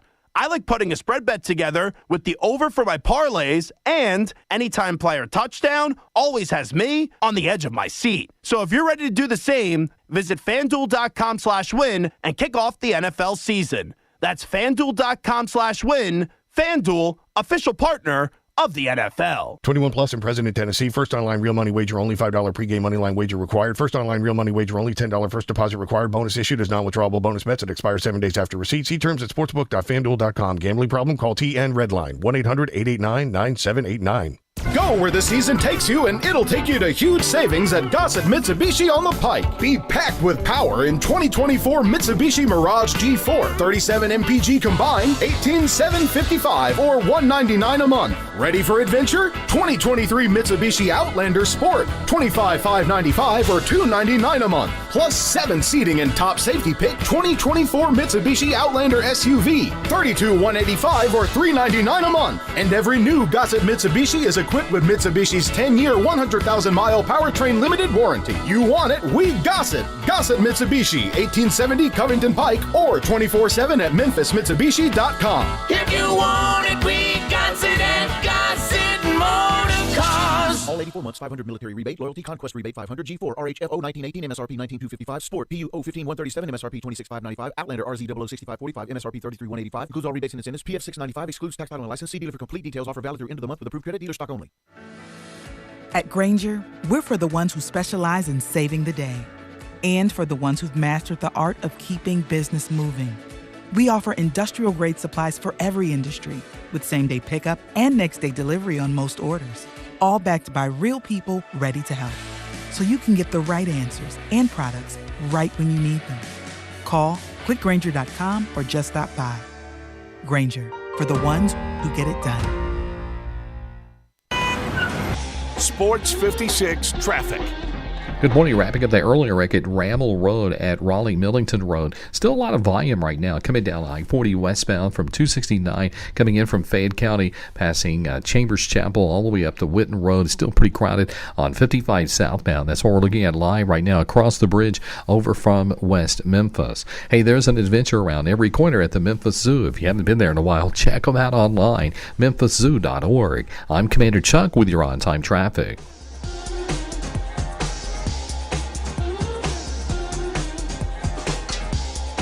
Now back to Sports 56 Mornings on Sports 56 and 98.5 FM. This hour is brought to you by James Gaddis Jewelers. Here once again, Greg Gaston and Eli Savoy. You're paralyzed, 'cause this could easily be on people's lists tomorrow for your 5 favorite Michael Jackson songs of all time. Happy Halloween, everybody. Welcome back to the show. Hour number 2 on this Tuesday, October 31st, 2023. It's time now to talk some University of Memphis athletics with Jeff Crane. It's time to talk Memphis Tigers athletics. Joining Greg and Eli is University of Memphis Deputy Athletics Director Jeff Crane. Here's Jeff with Greg and Eli. Jeff Crane joins us each and every Tuesday to talk University of Memphis athletics. You can follow him on Twitter at jcrane75. Good morning, Jeff. Good morning, guys. There is a lot of hardware that the Memphis women's soccer team will be bringing back to the school. My gosh, yesterday they gave out the postseason awards from the regular season in American Conference women's soccer, and Memphis won just about everything. Yeah, I was looking at that, and I saw how many all-conference players we had, and I thought to myself, is there anybody else on the all-conference team other than Memphis, or are we the all-conference team? Incredible season, going undefeated in the American is I don't care what sport you're in. When nobody in your conference beats you, that's hard to do. So exciting time of year for them. In fact, they play today at 10 o'clock. Right. They play UAB in the first round of the conference tournament, and hopefully they can continue to advance, and we can be hosting some postseason women's soccer on South Campus. Yeah, you've put in to host, right? You've put bids in? We have. Yeah, we sure have. We've done that for the men and the women. The men, in fact, are on the top 3 in the conference right now, and have a chance to go win the championship as well. So we're well positioned in both sports. Do you think the men are going to have to win the conference tournament to get into the NCAA tournament, or do you think there's a good chance they'll get an at-large? Yeah, it's a good question. I think that remains to be seen. We still have one regular season match left, so I think we'll have a better feel for our chances here in the next week. Meanwhile, the football team had a bit of a thriller on Saturday. Things got a little interesting there in the second half, but they pulled out a win, and in the end, a win is a win. Yeah, there's no doubt. We just want to make sure that everybody stays in the stands, everybody stays tuned in, up until the very end was quite a finish. And at the end of the day, if you can win on the road, and no matter how it comes, we're happy with wins. And if we win the rest of our games in the last 35 seconds of the game, we'll have less hair, but we'll have a lot of wins. We were talking a lot about this yesterday, and there's people that are critical, even though the team ended up winning. They're critical of losing leads. They're critical of how they win. As an administrator at in an athletic department at a school, you probably have to wear kids' gloves a lot, and you have to be kind of thick-skinned, because I would imagine that you are approached all the time from people in person, or maybe people that send you emails or texts about things just like I just mentioned, that, hey, we lost a big lead and this and this, and you just want to say, hey, shut up. We won the football game. But how do you deal with that, knowing that there's going to be all types of fans out there, loyal fans who are loyal no matter what, and then others that are a little bit more critical at times? Yeah, I'll say high expectations are not a bad thing. That's what you want. You want high expectations. We all have them. As administrators, we have them. As coaches, we have them. As student athletes, we have them. That's why we play the games. We play the games to win. So those high expectations are to be expected, and part of the job. But I'll say that if our program is at a point where we complain about how we win, then we're probably sitting in a pretty good spot because it means we've won a lot of games over the last 10 years. And I think, as you can see, being one of, I think, only 10 now programs in the country that have gone to 10 straight bowl games, those expectations are high, and we want them to remain there. And winning is hard, and I know coaches say that a lot, but I can say that, being somewhat removed from everything that goes on day to day, but being close enough to know, there's razor thin margins between winning and losing. Yeah. That's one thing that I've seen over time, and it's really difficult to do. But we're excited and pleased to be 6-2, and sitting in a really great spot. We just need to continue to take care of business, and that starts at 2:00 on Saturday versus South Florida. You mentioned the streak of bowl games, and I know Ryan Silverfield said kind of that's the minimum, like that they should be bowl eligible. But how important is it to check that box and have that out of the way, that hey, now we've got to that 6th win, and now it's add on to that? Yeah, I mean, I think it's one measurement of success. It's not the only one, but it's one of them.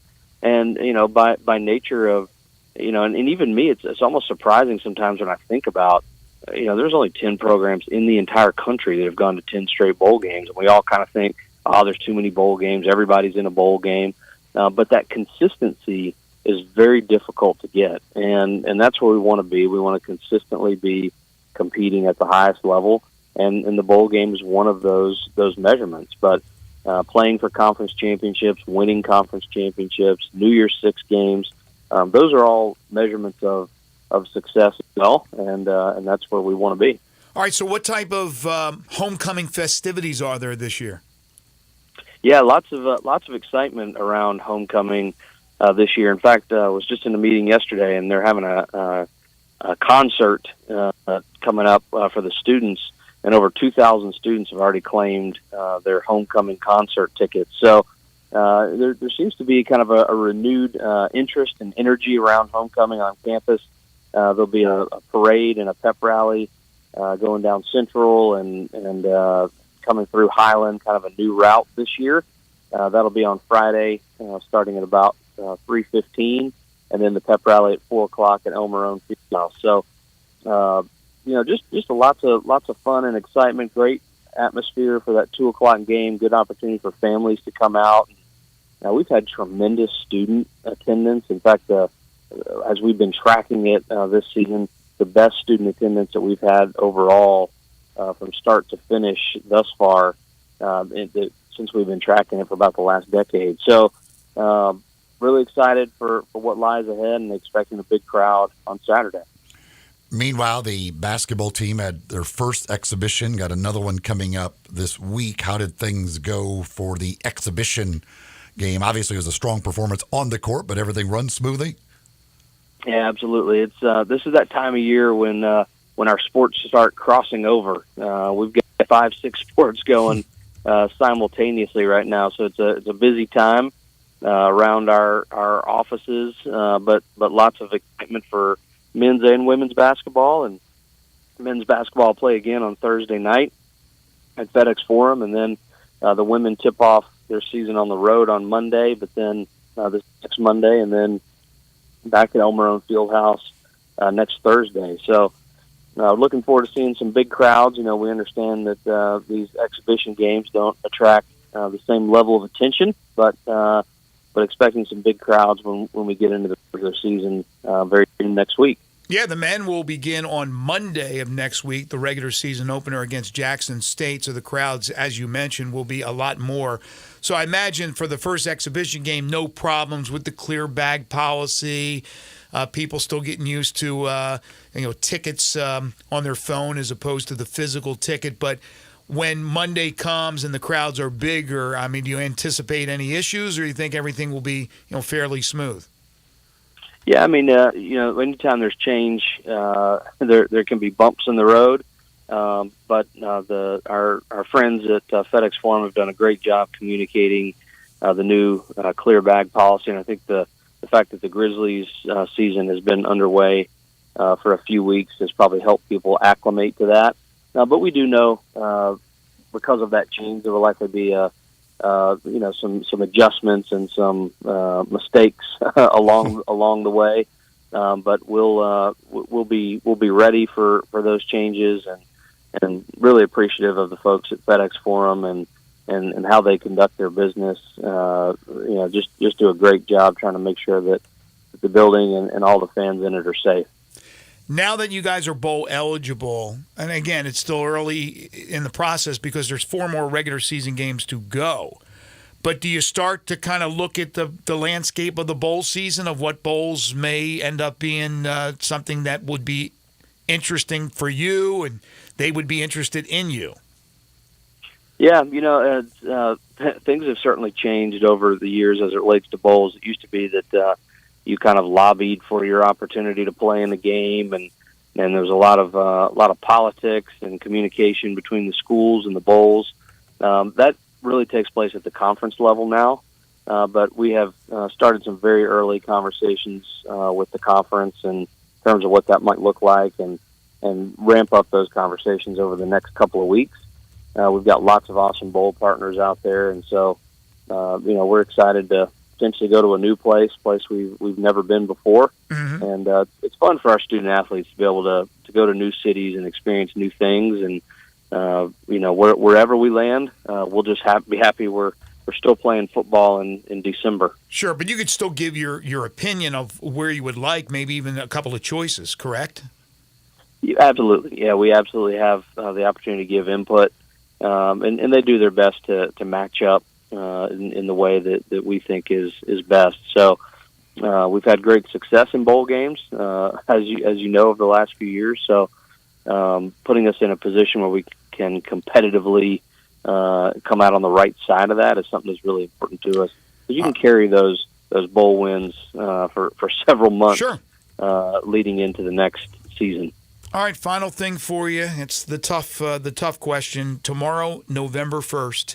We talked about October and a deadline of having this stadium issue figured out, or there could be a delay in the construction of the refurbishment of Simmons Bank Liberty Stadium. Where are we? Yeah. So our efforts continue on the design process, and our architects and general contractors have given us some good advice and said that, look, we have a little bit more time. So we're not quite at the deadline yet. Okay. We're still several weeks away. They've made some adjustments on their side to accommodate the need for a little more time on our side. So we do think that we're going to have some clarity on this in the next few weeks, and certainly look forward to that coming and sharing that those next steps with everybody.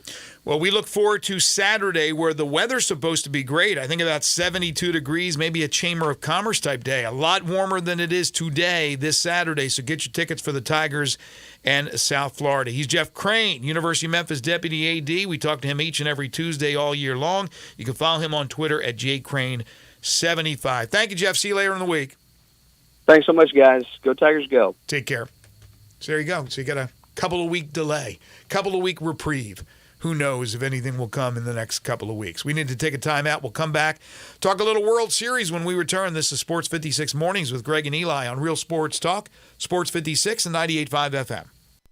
Be sure to follow us at Sports 56 WHBQ on Twitter, Facebook, Instagram, and YouTube to watch live video of our shows. Stay up to date with station events and have chances to win prizes. Don't miss out on anything that's going on. Follow us at Sports 56 WHBQ. Of course, 117 Prime, Memphis's premier downtown dining destination, has hands down the best steaks in Memphis, and the selection of other entrees rivals any restaurant in town. But let's just take a second to talk about appetizers, the beginning of every great meal. 117 Prime offers perfectly sliced Mishima Wagyu beef carpaccio, lobster salad with cold water lobster knuckle, mussels in red curry. Mouth-watering yet? All these wonders are there to start your meal at 117 Prime. Imagine where it will go from there. Roofs, roofs, and more roofs. Chris Price here with Metro Builders. Is your roof leaking? Do you have mold stains on the ceiling of your home or business? Is your carrier denying your claim or offering a repair simply because they don't have enough documentation? You need a contractor that performs work for insurance claims for policyholders each and every day, and Metro Builders is here to assist. Call Metro Builders. At Metro Builders, we provide free estimates, consultation, and claim repairs. Metro Builders' process of arriving, inspecting, diagnosing problems, and estimating is second to none, commercial and residential. Our team of Hague-certified technicians are standing by to assist you with providing estimates and photos to your carrier to document your loss. All you owe is what your policy states. No large fees on top of the final scope. We use high-grade materials and are certified by companies like Atlas, CertainTeed, Owens Corning, and Mulehide with labor warranties up to 50 years on all of our jobs. Metro Builders provides roof repairs across the Mid-South. Call Metro Builders to schedule your inspection free. Call me. 901-375-1717. That's 901-375-1717.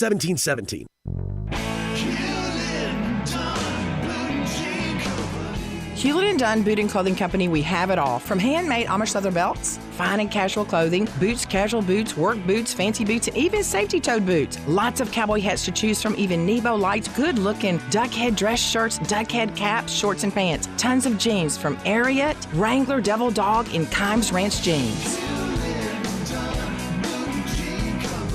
At Hewlett & Dunn, we have a great selection of Old South t-shirts and caps. Fine clothing from dress to casual to Sunday best. Enjoy choosing from UFO's orthopedic-approved shoes. Hewlett & Dunn Boot and Clothing Company. Boots of every size, every color, every skin. Great quality Western, work, and safety toe boots. Hewlett & Dunn Boots and Clothing Company. 111 North Center Street, Collierville. Hewlett & Dunn.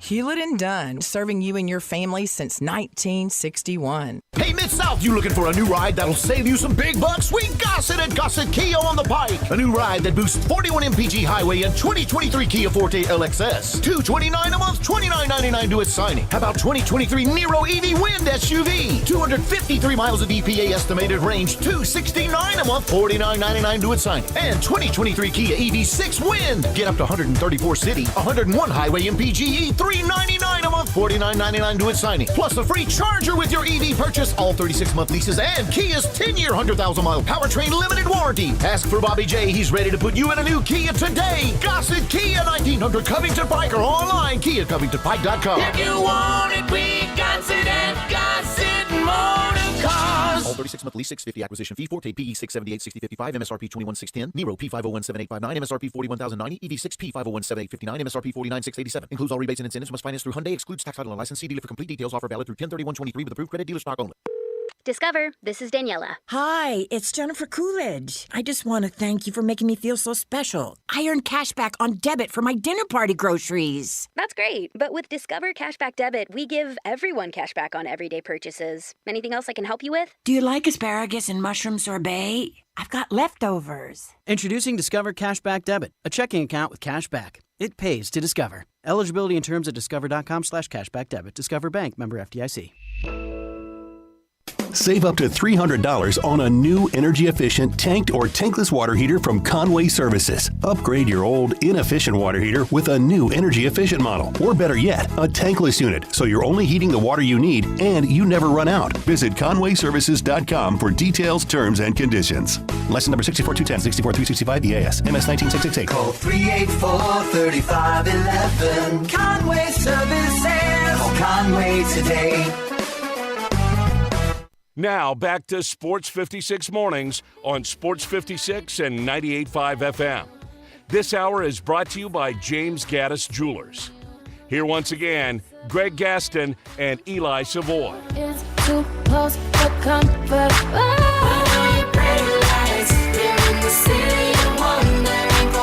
back, everyone. Happy Halloween. Final segment here in hour number 2. Coming up in hour number 3, Rich Duncan will join us, the University of Memphis, the Rhodes football head coach. The Rhodes athletic segment will continue throughout the winter. We'll be talking men's basketball with Zoe Goodson starting next week, and we've enjoyed having Coach Duncan on the program, so we'll get to him in hour number 3. We'll have time to take your calls and texts in hour 3 as well on the Sports 56 listener lines at 901-360-8255. Last night, Texas beat Arizona 3-1. to take Game 3 of the World Series. That game was in Arizona, so Texas continues to be a great road team in the postseason. They now lead the World Series 2-1. Corey Seager hit another home run, 2-run shot. They got 3 in the third, and that's all they would need as they hold off the Diamondbacks. Max Scherzer and 4 relievers combined on a 6-hitter. Yeah, the question is now health-wise with Scherzer having to leave the game with some back spasms, Adolis Garcia leaving the game, which they think could be an oblique strain that might put him out for the rest of the series. They're supposed to both, I think, get MRIs done today to try and figure out where they stand. But if they lose Garcia for the rest of the series, that is a massive, massive loss. And Scherzer would be in place to possibly go a Game 7 if there's a Game 7. So that could be a big loss, too. So it's good news on the win, and they've won now 9 straight, 9-0 on the road in the postseason, but some possibly in that win, a couple of big losses. Yeah, Garcia has been really the standout player of the postseason, bar none, and outstanding. Obviously hit the game winner in game number 1 on Friday night. Of course, yesterday I get a great odds special on Adolis Garcia to do a particular thing. I think it was to have 2 bases, so a couple singles, a double, obviously a triple home run would suffice, and of course he gets hurt. So that's when you want to stay away from that game of gambling, if you will, when it comes to that, because that's bad luck. But hopefully Adolis Garcia, the former Memphis Redbird, will be able to return for the Texas Rangers. Some sad news from the world of baseball, and I got to be honest with you. Frank Howard. I remember growing up and collecting baseball cards and saw this card of Frank Howard. And he was a dude who would wear the cutoff sleeves, kind of like McAfee does, Pat McAfee. The cutoff sleeves had big old biceps. He played for the Washington Senators. And he was a home run hitter. And he had a home run to end the Senators' stay, I think 72. They may have left Washington. So he had a home run in their final game in Washington. And then they moved to Texas. They became the Texas Rangers, the Washington Senators. Now, of course, they have the Washington Nationals, won a World Series title. He hits a home run in the first game as a member of the Rangers. So Frank Howard was larger than life, big guy. He passed away yesterday at the age of 87. Again, sad news. I swear, and this is not a joke. I don't mean it to sound that way. I had not heard Frank Howard's name in so long. Like, you never see him at, I don't think, the old-timers games. And maybe he's been at old-timers games for the Rangers. I don't know. But in the history of baseball, you think he would show up at an event. I thought Frank Howard was dead for 30 years. I thought the guy has been gone for 30 years. And I look it up and go, my gosh, he's been, what? I had not heard his name since he retired from the game that many years ago. but obviously kept living and hopefully lived a fruitful life after baseball and passed away yesterday at the age of 87. But that guy was a enormous home run hitter for the Senators/Texas Rangers. Folks, you're not thinking golf today because it's quite cold out there. But again, it's going to get warmer, and this weekend's going to be really, really nice. And I got a golf course that you can play that in the past you couldn't, unless you were a member of Meadowbrook Country Club. But now Meadowbrook Country Club has become a private country club. Therefore, you can play as your own daily fee course. Tuesday through Sunday, you can go out there, play anytime, just get a tee time for $59 in tax, and that includes the cart. Challenging layout, Bermuda greens. This country club was established back in 1959. So an old-time course that has been spruced up, and it's a very challenging course, as I mentioned. We've had a chance to go out there and play, and you can as well. 870-394-4186 is the number to call for a tee time. 870-394-4186. It's less than 15 minutes from Midtown or downtown Memphis. Really a easy trip from anywhere in the tri-state area. Now, if you want to become a member of Meadowbrook Country Club, you can do that as well. It's $350 per month. It includes golf, tennis, pickleball, swimming, great restaurant and bar. All you need to do is pick up the phone, call that same number, talk to Mark Bartlett. He's the pro out there. Mark was a former PGA Touring pro.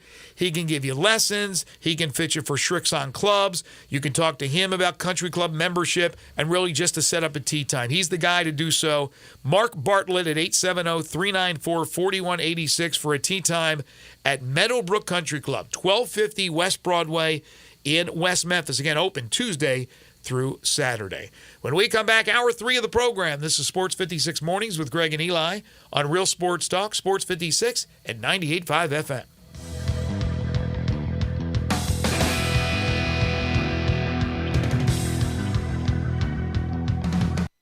Spencer here with ATC Fitness. There's no better time of the year than now.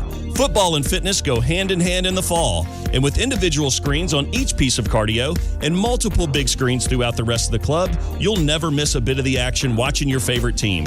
ATC Fitness continues to be the Mid-South's choice for fitness, family-owned for 30 years, and proud supporters of Coach Silverfield and the Memphis Tigers. Join online at atcfitness.com. ATC Fitness, exercise your right to look good. Hey, if you're hungry for great Mexican food for breakfast, lunch, or dinner, got it. La Guadalupana. Guadalupana, Guadalupana. Choose from tacos, burritos, enchiladas, sizzling shrimp, beef, or chicken fajitas, and even a Cuban sandwich filled with Mexican sauces, chicken, ham, steak, jalapenos, avocado, and more. How about super nachos topped with melted cheese, beans, sour cream, guacamole, tomato, and jalapenos? All great with nice cold beer, domestic and imported. Good prices, generous portions, great service at 2 locations, Summer Avenue and Cordova Road. La Guadalupana. Finding great candidates to hire can be like, well, trying to find a needle in a haystack, but not with ZipRecruiter. Its powerful technology actively finds and invites qualified candidates to apply to your job. So while other companies might deliver a lot of hay, ZipRecruiter finds you the needle in the haystack. See why 4 out of 5 employers who post a job on ZipRecruiter get a quality candidate within the first day. Try ZipRecruiter for free at ZipRecruiter.com/free. That's ZipRecruiter.com/free. Make your next grill your last with the Big Green Egg at East Memphis Ace. Smoke, bake, roast, sear, and grill, all with a lifetime warranty. Ready to cook in only 15 minutes with cook temperatures below 200, above 700, and anywhere in between. Change your at-home cooking experience for life with our unmatched, authentic wood-fired grill flavor that has our customers raving. Get your Big Green Egg and all our accessories at East Memphis Ace on the corner of South White Station and Quince Road. All 36-month lease, $650 acquisition fee, Forte PE 678-6055, MSRP 21,610, Nero P 501-7859, MSRP 41,090, EV6 P 501-7859, MSRP 49,687. Includes all rebates and incentives. Must finance through Hyundai. Excludes tax, title, and license. See dealer for complete details. Offer valid through 10/31/23 with approved credit. Dealer stock only. Hey, Jeff Allen, the weather's getting cooler, but the deals keep on getting hotter at Gossett Kia South. What you got going on, Jeff? Only the best deals you'll find on your new Kia, Randy. I've got 41 MPG Highway in a new 2023 Kia Forte LXS, $229 a month, $29.99 due at signing. I've I've got EV action with a 2023 Nero EV Win SUV, 253 miles of EPA estimated range, $269 a month, $49.99 due at signing. And a 2023 Kia EV6 Win, 134 city, 101 highway MPGE, $399 a month, $49.99 due at signing. All 36-month lease. Plus a free charger with your EV purchase and Kia's 10-year, 100,000-mile powertrain limited warranty. So whether you live in Horn Lake, South Haven, Olive Branch, or Memphis, you'll be happy at Gossett Kia on Mount Moriah. We are Sports 56, WHBQ Memphis, and W253DF Memphis. Flynn Broadcasting Stations. Oh, yeah. Sports 56 Traffic. Good morning. It continues to struggle due to an accident that happened a little bit earlier there on 55 southbound on the bridge. Just trying to get over from West Memphis has been a challenge on 55. May want to use I-40 across the bridge for at least the next 20 minutes or so. Still a little bit of volume over here on 40 westbound as you come past Sycamore View Road, getting up on that flyover. There's some of that traffic is getting off onto Sam Cooper coming inbound. Hey, if you get hurt in a car crash, call 901 Attorneys right here in Memphis. They're online, 901attorneys.com. I'm Commander Chuck with your on-time traffic. Now, back to Sports 56 Mornings on Sports 56 and 98.5 FM. This hour is brought to you by Acura of Memphis. Here once again are Greg Gaston and Eli Savoy. I'm afraid to wash my hair, 'cause I might open my eyes and find someone standing there. People say I'm crazy, just a little touch, but maybe showers remind me of psycho too much. That's why I always feel like somebody's watching me. Welcome back, everyone. 9:02 is the time. Happy Halloween to you. Greg Gaston, Eli Savoy, and Zach Boyd with it from the Family Leisure Studios. Family Leisure. Their overstock sale continues at 2120 Witten Road, just north of I-40. Now, this is a song you cannot use for tomorrow's 5 favorite things. That's Michael Jackson in the background, but it's not a Michael Jackson song. Correct. 5 favorite Michael Jackson songs is the topic for tomorrow, whether it be solo, whether it be with the Jacksons, or the Jackson 5, where, of course, he got his start with his family. Coming up in just a few moments, we're going to talk some Rhodes athletics, Rhodes football to be specific, with head coach Rich Duncan.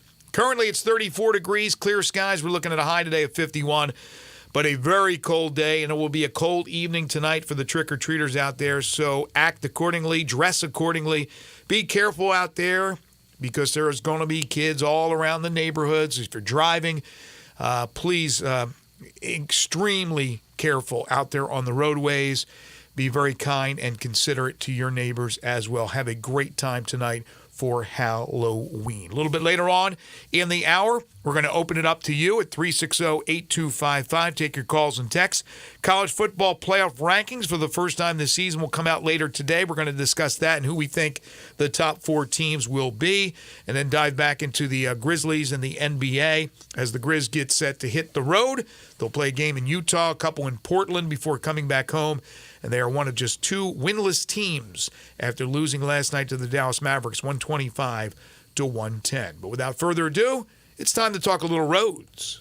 It's time to go inside Rhodes College Athletics on Sports 56 Mornings. Every week, a representative from Rhodes will join Greg and Eli to talk about all things Lynx. Let's go inside Rhodes Athletics now on Sports 56 and 98.5 FM. The scene is about to shift to basketball at Rhodes, but not before 2 more football games, or actually 1 more football game for the Rhodes Lynx. They're coming off a win last Saturday in their home finale, beating Birmingham Southern 34-8 to improve to 6-3. They got a bye week, and then next week they'll play their final game as they'll take on Berry College on the road in Georgia. That's, again, November 11th after the bye week, and we are very pleased to be joined by the head coach of the Rhodes Lynx. He's Rich Duncan. You can follow him on Twitter at Coach Rich Duncan. Sorry we don't have you in person here today, Coach, but congratulations on a great win and number 6 on the season. Yeah, it was a really big win, Greg. Just rebuilding the program, getting over the 500 mark for our kids, for us, for recruiting, for all those pieces. You know, it was a big win Saturday for sure. Defensively, you dominated. I believe you got a defensive score as well. Offense did their thing. The offense has continued to be very strong, putting up big yardage and a lot of points each and every week. But that defense, really towards the end of this year, has become something special. And being able to do what they did, shutting down Birmingham Southern, was extremely important in this W. Yeah, you know, like we talked about last week, you know, it was a little bit of a blip on the map for us to give up 50 points. And I think our kids were, they took it personal. And, you know, to give up one score, you know, get a pick six. Nick Floyd from Lausanne High School was able to, you know, get an interception, return it to the house. And kids had a great celebration afterwards. And, you know, it was a heck of a day by our defense. Really proud of them. We talked last week with Senior Day, and you mentioned this would be a special one because your son. So how was that? Did you get emotional? Yeah, I didn't cry. I was proud of myself. Really proud of myself. It was, you know, I got to give my son a hug, and he played a dang good football game, and yeah, it was as emotional as I thought it was going to be. But I was able to keep it together. Like I said, I was proud. I don't know. I need visual evidence you didn't cry. I promised myself I'm not going to cry. Yeah. How many seniors graduated? How many seniors, you know, played their final game? 17. We're hopeful that a couple of them. This is the last group that gets the COVID exception, and you know we're hopeful that a couple of them are going to come back. But we're not going to make any of those decisions until after the season. And you know, but you know, there's two for sure that they're in their fifth year. My son's one of them. And then, you know, there's 15 guys that have an opportunity to come back, and we'll see where they are. You know, it's a little bit different at Rhodes. Typically, you graduate and you go get a great job. So Sure, we'll see. sure. And when I say final game, final home game, of course, they got the game coming up we talked about this bye week being this late in the season several times on the show.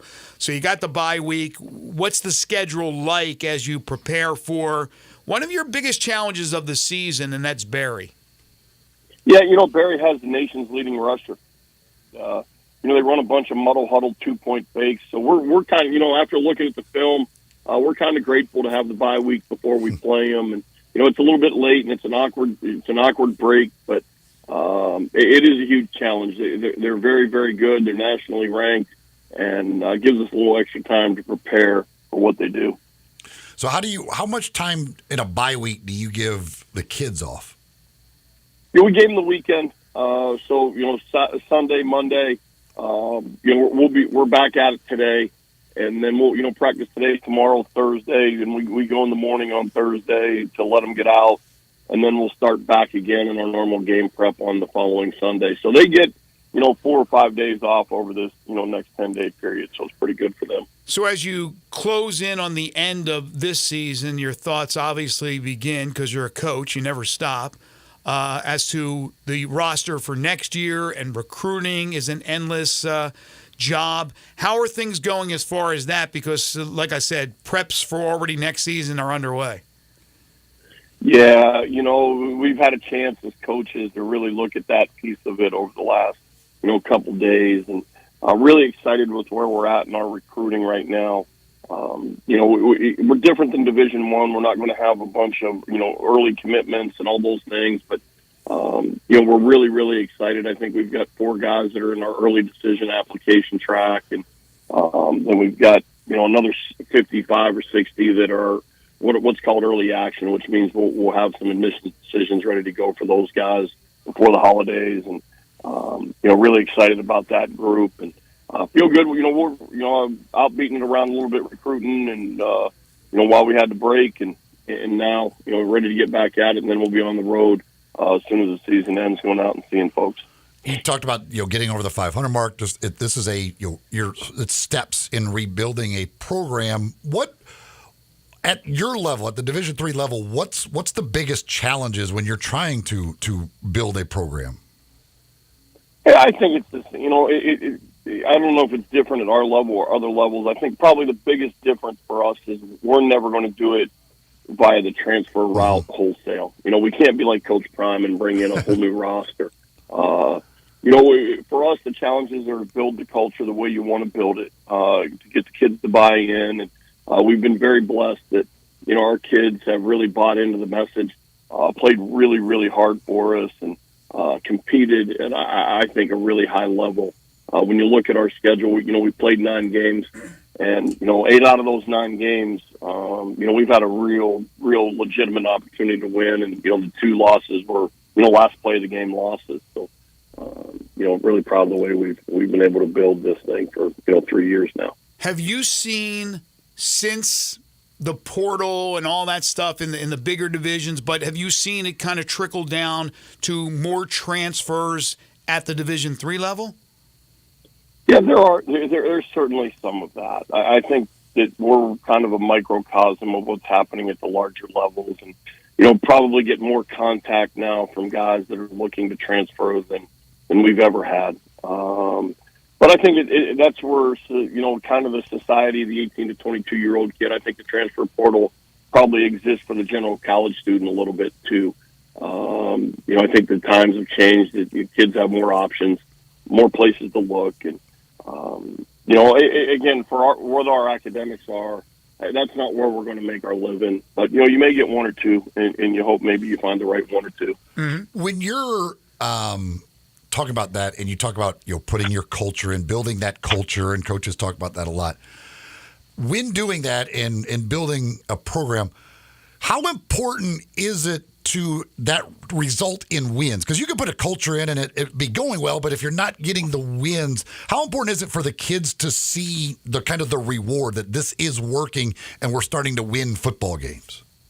Yeah, I think it's huge. It's if you put it in business terms, you can build all you want, but if you don't have any profit, you're not going to stay in business. And the profit is the opportunity to go out there and compete and win.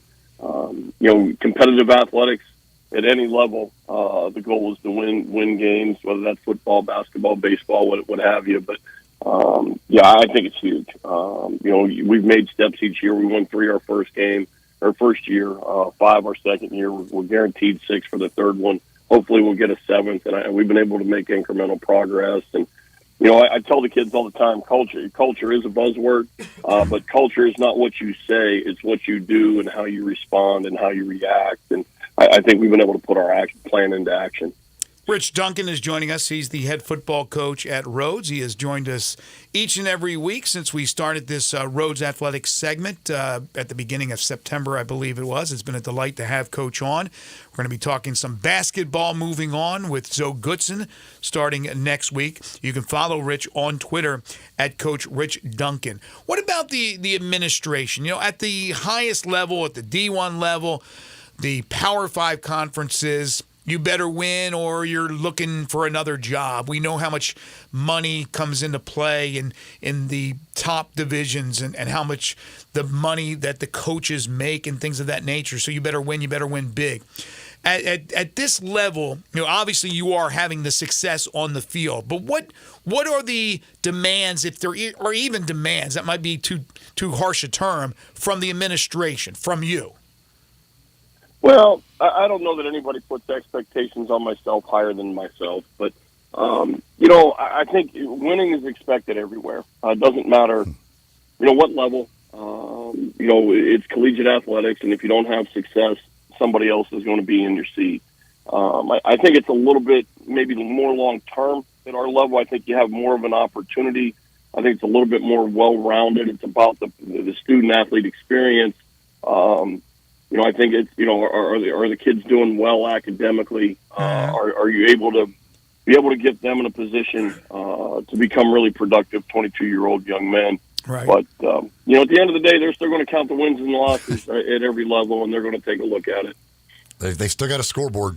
They do. They sure do. They ain't taking that scoreboard down. They're going to ask you afterwards whether you won or lost. There's no doubt about that. As you look at the last game against Barry, mentioned they've got the nation's leading rusher, but what are things? How can you attack them? What do you got to try and do against them? Well, I think, there's really 2 keys for us next Saturday. Number one, not only do they have the nation's leading rusher, but they are really, really good on special teams, and they have a lot of team depth. And when you have a lot of depth, you can really play deep on your special teams, and they have. And, so we have to make a play on special teams that changes the game. And then we have to commit to stopping the run and be able to hold in because we've got to force them to throw the football. And then, if you look, I think we're in the top 5 in the country in time of possession right now. We've got to hold on to the ball. We've got to limit their opportunities. Although when you look at their games, I think they're only averaging 24 minutes time of possession. They score fast, and we're averaging 35. So, we've got to hold on to the ball, limit their opportunities. But I think our defense has to be able to stop the run, and that's easier said than done. I think the tailback's averaging 14 yards a carry over the course. He's got 1,200 yards in 8 games, and averaging 14 a carry. That's it's kind of Madden-like numbers. 14 yards a carry for the season? First down and a half. Holy just about. cow. Yeah. That's I mean, is the offensive line that good? Their offensive line is outstanding. It's unique. I coach there. A lot of these guys that are seniors in their offensive line group are actually guys I recruited and coached as freshmen. Okay. And they do. They have a really good group. The tailback's exceptionally talented. I think he's the best back in small college football. And, they've got a great line. And they've got a really good scheme. And they're tough to defend. But, I think we've got a good defense. We match up pretty well with them defensively, in terms of our defense, their defense. We're really good at stopping the run. It plays into our strengths. So we have to be able to, really match this thing up and force them into throwing the football and make them play left-handed, so to speak. Well, since this is our last segment this season, and hopefully, again, everybody's back and everybody's good for next year, and we're back with this segment because we've certainly enjoyed it, I'll ask you this question. Knowing that your highlight and this answer could be a great win over Barry in 2 weeks or a little bit less than 2 weeks, but right now, Coach, what would you say is the highlight or highlights of your 2023 season? Wow, that's a great question. I haven't had a chance to reflect yet, Greg. Obviously, I think winning at home on Senior Day, it's fresh in my mind. I'm really happy for our seniors. Birmingham last year, everybody thought maybe it was a fluke, but we were able to go handle that game again. I really haven't had a chance to look back at it. That one's fresh in my mind for sure. And I think that the other piece that I think I'll remember about this football team is just how much fun they've been to coach. They've showed up every day, hungry and willing to work, and the setbacks haven't gotten in their way, and they've just been an unbelievably resilient group to coach, and they love football, and they love each other. A couple of our seniors got in at the end of the game last week, and one was able to get a sack, the other one was able to get a tackle for loss right at the end of the game, and man, our sidelines just erupted for those guys because they've been here 4 years and haven't had much of a chance to play. And really on Senior Day, we're able to make a huge play, and those memories will always stick with me with this 2023 football team. They've been an unbelievably fun group to coach. The real important stuff, though, what's your favorite Halloween candy of all time? Oh, not close. Reese's Peanut Butter Cups. Oh, Reese's, there you go. You're a peanut butter cup guy. What's the best costume you ever wore? I was a Dalmatian when I was 4 years old, and I thought it was the greatest costume of my life. I love it. The big tough football coach was a Dalmatian. At 4, I want to see Coach now as a Dalmatian. Oh my gosh, that'd be the funniest thing in the world. They put me on the doggy treadmill at this point. Well, Coach, listen, we really enjoyed this segment. We again, hopefully, fingers crossed, it continues next fall, and we get to have you on a weekly basis. We certainly hope you enjoyed it. I had a blast. Guys, this has been a lot of fun. I didn't know if I was going to like it or not. I'm a coach, and I'm not a media guy, but I've really enjoyed doing this with you. I know next week Zoe's coming on, and he'll be a great guest. He's a great representative of Rhodes, and we're really grateful that you guys have committed to putting us on the air. I think we have a great product over here in Midtown, and I hope that we can continue to get the city of Memphis involved with us. Absolutely. Coach, thank you so much. Best of luck against Barry and continued success with your recruiting. And again, we hope to talk soon and do this segment again next year. Thanks again, Coach. All right, guys. Thank you. Appreciate you. That's Rich Duncan, the head football coach at Rhodes College. You can follow him on Twitter at Coach Rich Duncan. Boy, I wish I had a picture of him as a Dalmatian. That would be great to hold against him. I wonder if he was a big kid. I mean, he's a big guy, but he may have been just a little guy. Well, yeah, I know. No, I mean, like, you know what I'm saying. As far as comparable to other 4-year-olds, he might have just been a small 4-year-old, just because he's this guy, he's a little intimidating, folks. If you've never had a chance to see Rich or watch him coach, he's a big guy, but he has a soft interior. He's a kind of like a Reese's peanut butter. He's cup, a Dalmatian right? at heart. And at the end, he's a little Dalmatian. Yeah, the hard chocolate and then the soft peanut butter in the middle. You know, it's kind of Zach, rich. what's your favorite Halloween costume you ever wore? What was your? I can't think of one. I think I dressed up as Tiger Woods. That's cool. When's the last time you wore a Halloween costume? Probably Tiger Woods in college. See, I was into the candy, certainly into the candy, but it was always like you bought like Superman or Batman. It was one with those plastic, the plastic masks and the damn rubber straps would rip you back of your ears. It was just terrible back then. And then at about probably 7, it's like, I'm just going to be a bum. That was a bum probably 7 to 10 maybe. When do you usually stop trick-or-treating? 10? 11 maybe? And that was it. You're bum, boom, done. That's it. When you were in college, you didn't go to Halloween parties? No, we probably had a Halloween party at our fraternity. I think that I may have been, but I never dressed up. I probably went down there and wasn't even dressed up, and probably got booze and stuff. It was it. I never really cared about. All I care about for Halloween is the kids. That the kids are taken care of. The kids get their candy. That there's no jerks out there.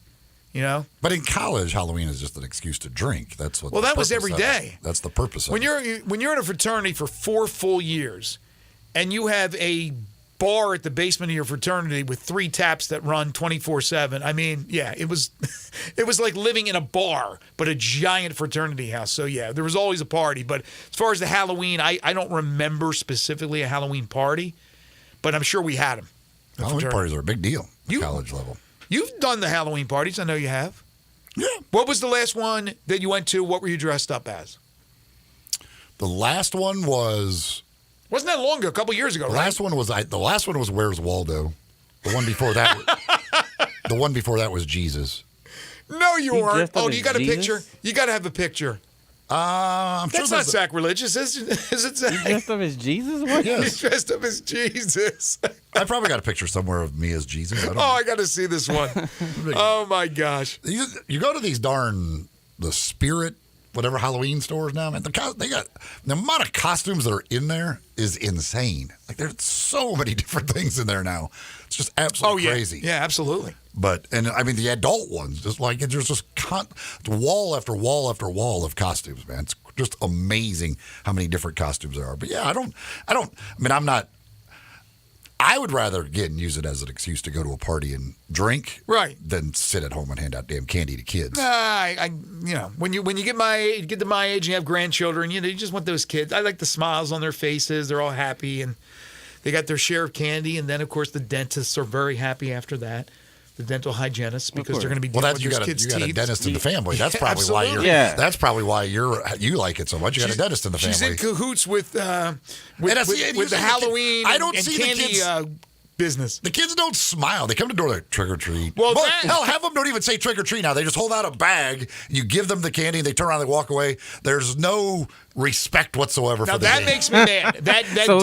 So they lost sportsmanship. Yeah, they just lost respect for the game. It's like, dude, if you're so miserable, stay home. Now that is true. Now I still give the kids candy, but it used to be, again, back in the day, it was trick or treat. It was the choice, right? Trick or treat. Now, I don't think we ever asked for a trick. I mean, I don't know what they expect to do, but I mean, for a treat, they always asked whether trick or treat, right? Now you're right. They come up there and sometimes they'll just say hello. That's fine. But then sometimes they just walk up there, like you said, they open their bag and they expect something.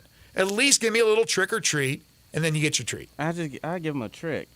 He's not getting a trick. Here's a magic trick. Watch me make this candy disappear. Just stand right here and watch this. I'm going to watch I will disappear. You'll no longer see me. Door shut. Take that, kid. But that was always some respect for the game. That was always the universal sign, right? Well, for those who were giving out candy, is when you ran out of candy, or when you just got tired of getting up and opening the door for the kids. The lights went out. That was it. It was done. Universal sign, Yeah. dark house, you're done. I can see someone having a microphone outside their house and be like, "Yeah, so I ain't got no candy, but y'all gonna hear these jokes and the stand up that I got for you." We had in my neighborhood growing up, man. There was one house they went all out with a haunted house. I mean, big time haunted house. It was unbelievable the effort they put into that thing. That was real good stuff. As a kid, you were scared out of your mind. Folks at Genesis Diamonds, it's no tricks, just treats there. You are treated when you go to Genesis Diamonds to an unbelievable selection of diamonds, engagement rings, all kinds of fine jewelry, and the service that you get, you're also treated to, and the great prices. And not only are the great prices every single day, which are lower than you're going to find anywhere else, but coming up next weekend, not this weekend, but next weekend, they're going to have an unbelievable sale. That's November 10th through the 12th. They're going to be giving you 20, 30, even 35% off. Rings, earrings, bands, bracelets, engagement rings, everything you can imagine. Already low prices, getting even lower at Genesis Diamonds. So go by, see them, check it out, see the selection for yourself, experience the entire thing for yourself, like so many people have done since Genesis Diamonds came here to Memphis, and they are blown away. You will be as well. Financing is available. Again, you're going to be blown away by the prices and the selection. Anything for any budget out there. If you're thinking about getting engaged this holiday season, thinking about jewelry at all this holiday season, next weekend is going to be the weekend for you to do it at Genesis Diamonds. Again, next November 10th through the 12th, a special sale where everything is going to be marked down. Genesis Diamonds, Poplar Common Shopping Center, Poplar and Perkins Extended. A former NHL player was killed on the ice in what they're calling a freak accident. But there's a former NHL player who believes it was not a freak accident. It was not an accident at all. That story when we return. Plus, we have time to take your calls and texts at 901-360-8255 on the Grizzlies, on the World Series, NFL and Monday Night Football, and, of course, college football, with today being the first day and the first week, rather, of the college football rankings. They come out tonight, the college football playoff rankings. Who will be the top four? We'll discuss that as well. This is Sports 56 Mornings with Greg and Eli on Real Sports Talk, Sports 56 and 98.5 FM. We are Real Sports Talk. Sports 56 WHBQ. Available on your radio dial at 560 AM and 98.5 FM, as well as around the world online at sports56whbq.com. Take us with you everywhere by downloading the Sports 56 app. And at home, just say, Alexa, play Sports 56. Wherever you are, stay tuned in to Real Sports Talk. Sports 56 and 98.5 FM. Roofs, and more roofs. Chris Price here with Metro Builders. Is your roof leaking? Do you have mold stains on the ceiling of your home or business? Is your carrier denying your claim or offering a repair simply because they don't have enough documentation? You need a contractor that performs work for insurance claims for policyholders each and every day, and Metro Builders is here to assist. Call Metro Builders. At Metro Builders, we provide free estimates, consultation, and claim repairs. Metro Builders' process of arriving, inspecting, diagnosing problems, and estimating is second to none, commercial and residential. Our team of Hague-certified technicians are standing by to assist you with providing estimates and photos to your carrier to document your loss. All you owe is what your policy states. No large fees on top of the final scope. We use high-grade materials and are certified by companies like Atlas, CertainTeed, Owens Corning, and Mulehide with labor warranties up to 50 years on all of our jobs. Metro Builders provides roof repairs across the Mid-South. Call Metro Builders to schedule your inspection free. Call me. 901-375-1717. That's 901-375-1717. Visit Frontier Western Store today for new shirts and boots. Frontier is your top Carhartt store in the Mid-South. There's thousands of in-stock shirts and jeans. They have the classic K87 pocket tee in every color they make, including new ones just released. Available small to 4X. Want new jeans? Frontier has you covered with super tough work denim by Carhartt. And you've got to check out their selection of Ariat jeans for men, women, and children. You'll love how easy it is to find the size and style you need. Have you seen Frontier's remodeled world-famous boot showroom? It continues to expand. New styles by Ariat just arrived, plus plenty of in-stock proven classics too. Whether you need work or dress boots, trust that Frontier's the place to come. See thousands of pairs of Ariat boots and thousands more by Dan Post, Corral, Durango, Rocky, Twisted X, and others. And Frontier's pricing is lower than online and chain stores, so you know just the local shop to visit. Frontier Western Store, 5880 Goodman Road in Olive Branch, and on the web at frontierwesternstore.com. Locally owned and operated since 1967.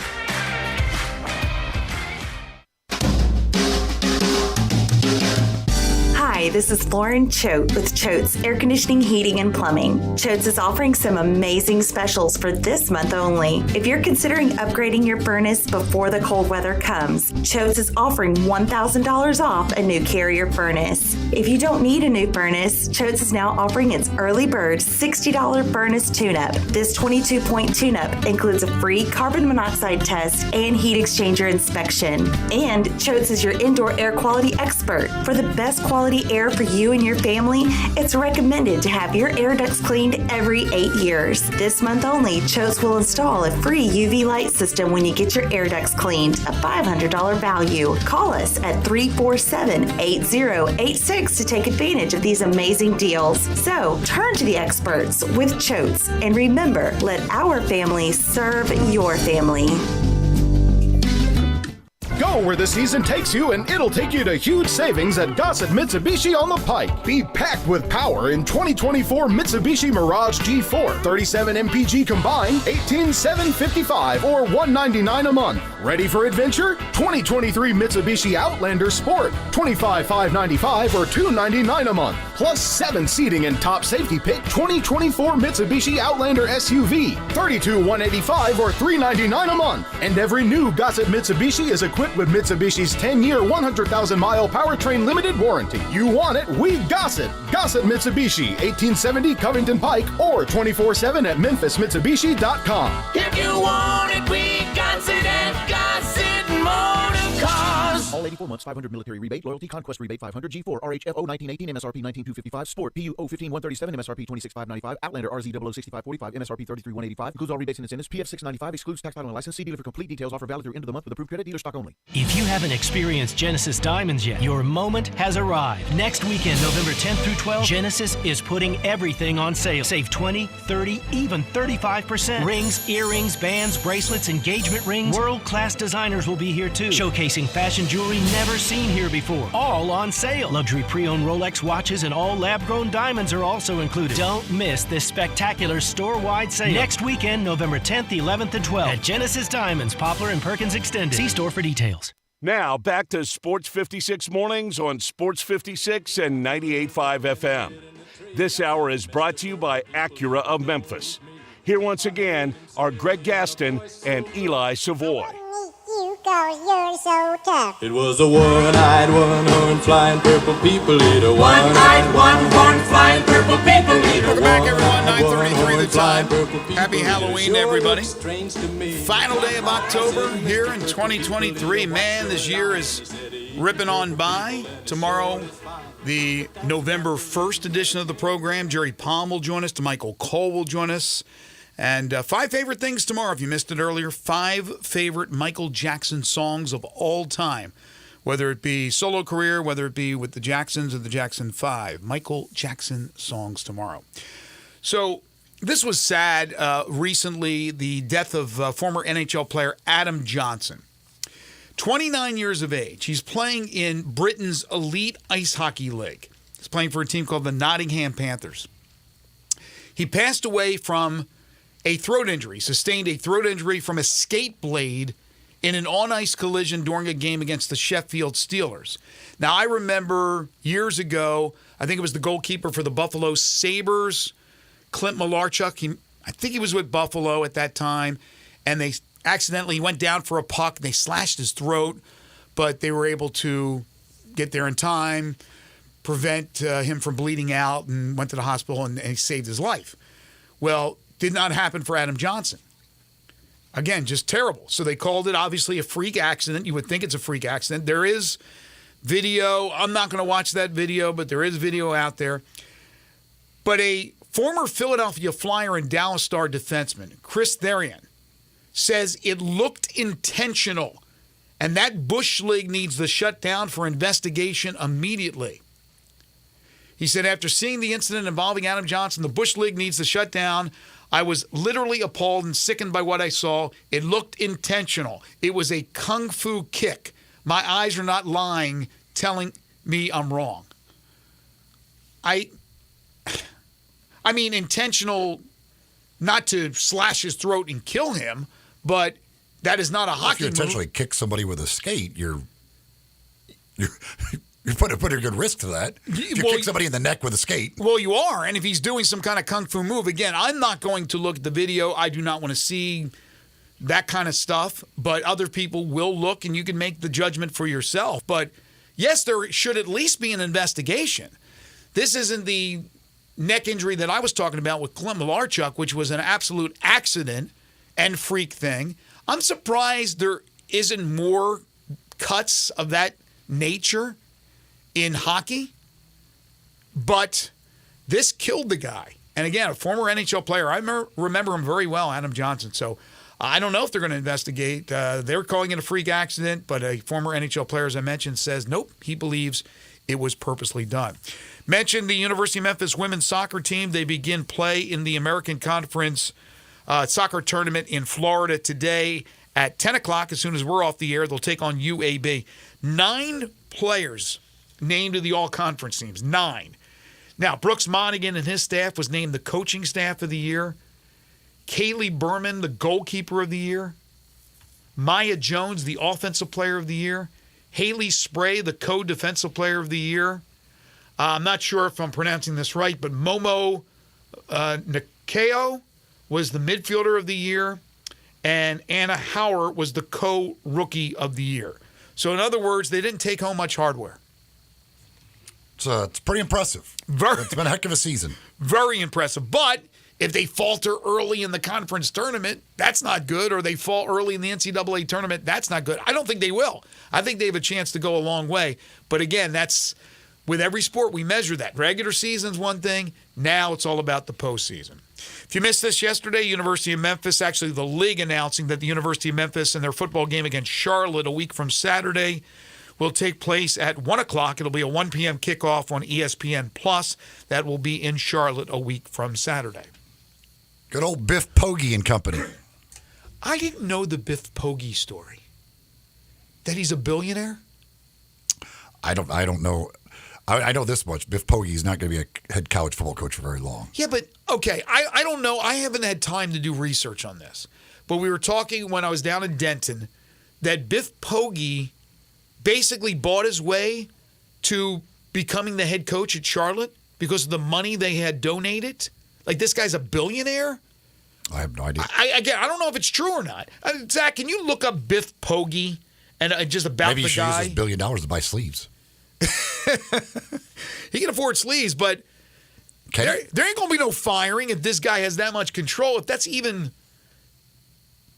anything close to reality. But that's what I heard about Poggi from somebody, and somebody legitimate. I didn't know that about this guy.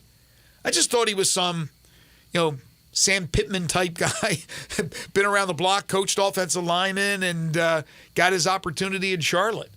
So I don't know. This will be the first ever meeting, by the way, when Memphis plays Charlotte. But before Charlotte, it's South Florida, and that'll be coming up on Saturday this week. Homecoming game. That's a 2 o'clock kickoff. Well, the Tiger Football Report on Thursday, and we will talk with Ryan Silverfield. South Florida, Ryan Silverfield had his press conference yesterday, his weekly press conference.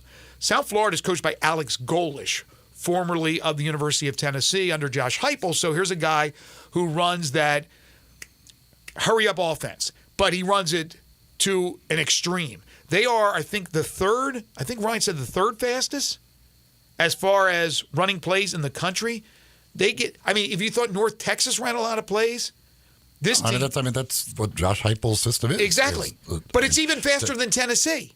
It's incredible how fast... Tennessee was leading the country in the fastest, so I don't know.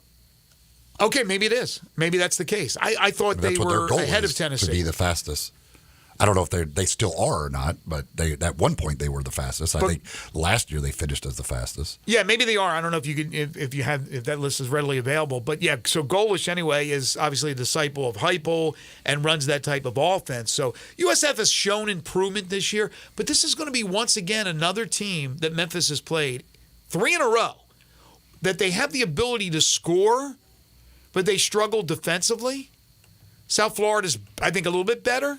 Defensively? South Florida, I don't know where they rank, but they're not as bad as basically every other team. Like Memphis is going to play 6 of the 10 worst defenses in America this season, as of right now. I think it's the 12 worst right now defenses in America. Memphis by the end of the year will have played 6 of them. Half of the 12. It's yeah. I mean the conference is. The defenses are so bad, pretty much throughout the conference. And then you throw in Arkansas State, who's also ranks as one of the worst defenses. That's the one out of the conference. But yeah, UAB. I mean, well, North Texas is by far the worst defense. UAB is in there. I think. Can't remember Charlotte, USF. I can't remember what they all are, but there's some really bad defense being played in the American. Yeah, and that was the point I was going to make. USF maybe not as bad as North Texas, and I'm not sure where they rank with UAB, but they're still bad. And once again, it's a game against a team that can score, but they can't stop anybody. And in my opinion, when you play a team that's really good defensively, but really struggles offensively, and you grab a lead on them, they make a mistake, they turn the ball over, you get a lead, a couple of touchdowns or 2 possessions on them, it's hard for them to come back. You feel pretty strong about being able to retain your lead. When you play these weird teams that they give up 1 million points and yards, but they can score at will, they're scary to me. Because you could always come back. If you have an offense, if you have a prolific offense, if you have a quarterback like the one last week who had 1 interception and 14 touchdown passes and could run for – when you play those kind of guys, those kind of quarterbacks, and those type of teams that can score, no lead is safe. And we saw that last week. But when you play teams that are more defensive-oriented but really struggle scoring, and you grab a lead on those guys, you feel pretty good. So Biff Poggi was a hedge fund manager. Yes. He looks like it. Does it have his net worth? Hedge fund manager, supposedly like incredibly rich, and kind of bought his way into that head coaching position, like donating money. Is that all true? They said his net worth is around $5 million. $5 million, so not as much as what I thought somebody told me, but still. He called him a billionaire. I thought somebody had told me he was a billionaire. He's slightly there. He's got a little way to go. A little ways to go. He's got more money than me, I'll tell you that much. Yeah, so he was quoted saying that it's very expensive to run a D1 football program, especially at the level we're going to be at. So we have to raise a bunch of money. That means those rich guys, they have to understand the value of this, that this brings to the city of Charlotte, to the university. So he's a hedge fund guy. He made a lot of money, but I'm not sure if that story about him kind of buying his way into the coaching position is even accurate. I don't know about that. That's kind of strange. Yes. Charlotte, by the way, is not in that ranking of one of those terrible defenses. Memphis will play, as of this week at the rankings, the worst 13 scoring defenses in America. Memphis will play 5 of them this season. Wow. It's 5 out of the worst 13. Arkansas State has actually moved their way up a little bit. They've been able to bump their way up a little bit, and they're now the 13th worst. And they were at one point, I think, in the bottom 5. But you have Temple, they still have to play, is 131st. UAB is 130th. North Texas is 128th. South Florida is 124th. Arkansas State 121st. Tulsa, also out of the conference, who Memphis does not play, is in there 126th. This conference, the defenses in this conference are so bad. But at least the Tigers have not had problems scoring against those teams, which they should be, right? It's not like we're complaining about the Tigers' inability offensively to score against horrid defenses. The problem has been that most of those teams that have horrid defenses actually have a pulse offensively, and they've been scoring on Memphis to make these games interesting. Dwayne is dialed in on the Sports 56 listener lines. Hi, Dwayne.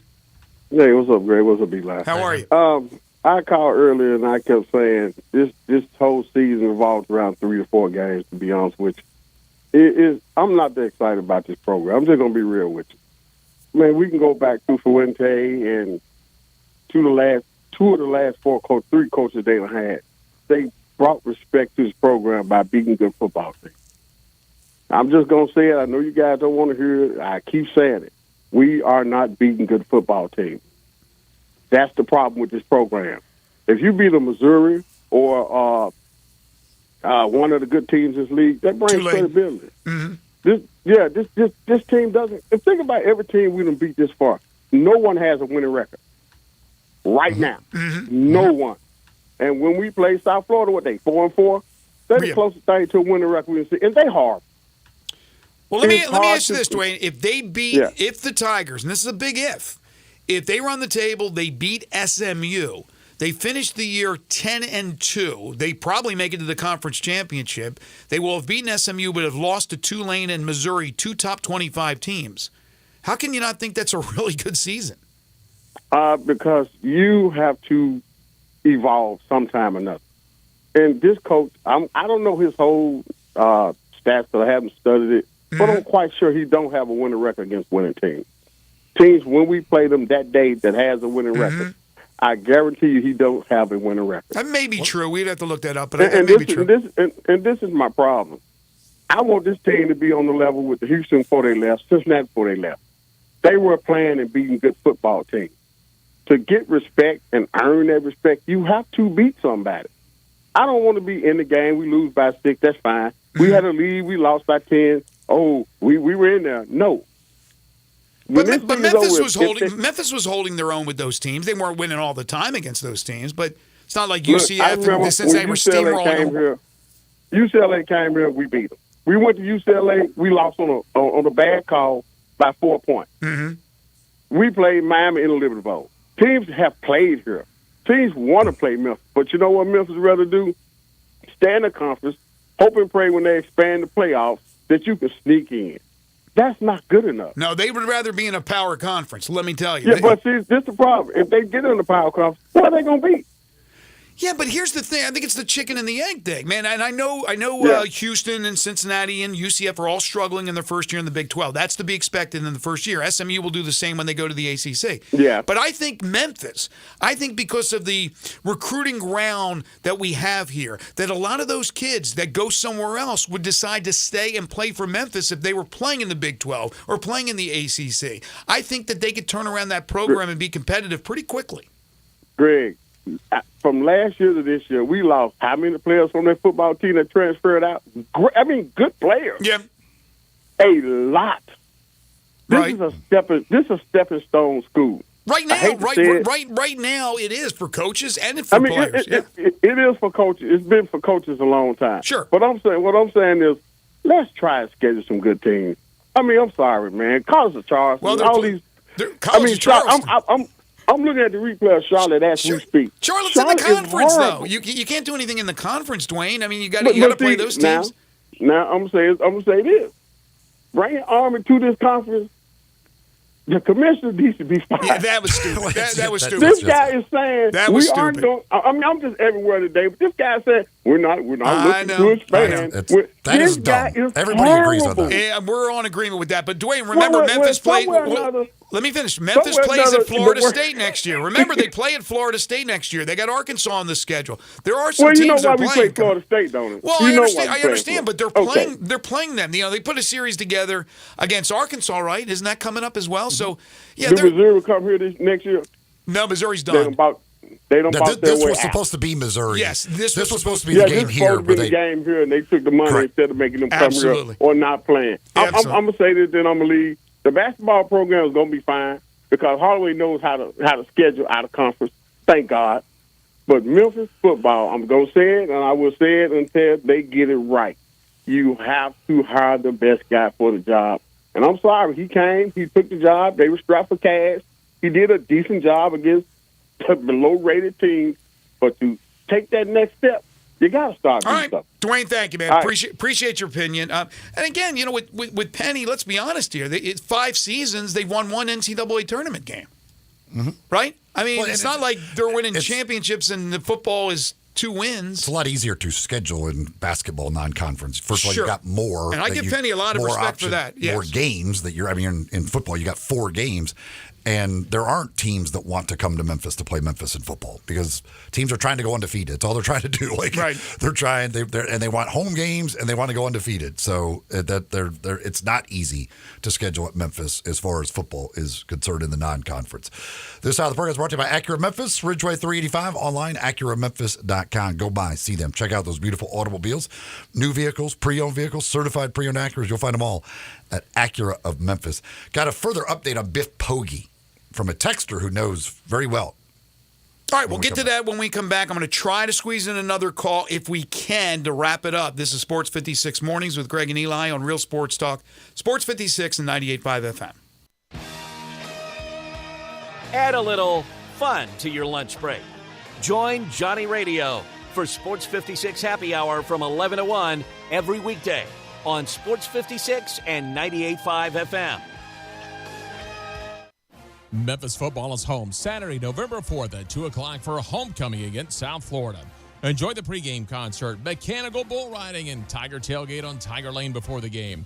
Tickets start at just $20 as Memphis football continues to work toward a berth in the American Championship game. Be at Simmons Bank Liberty Stadium Saturday, November 4th at 2. Purchase your tickets today at GoTigersGoTix.com.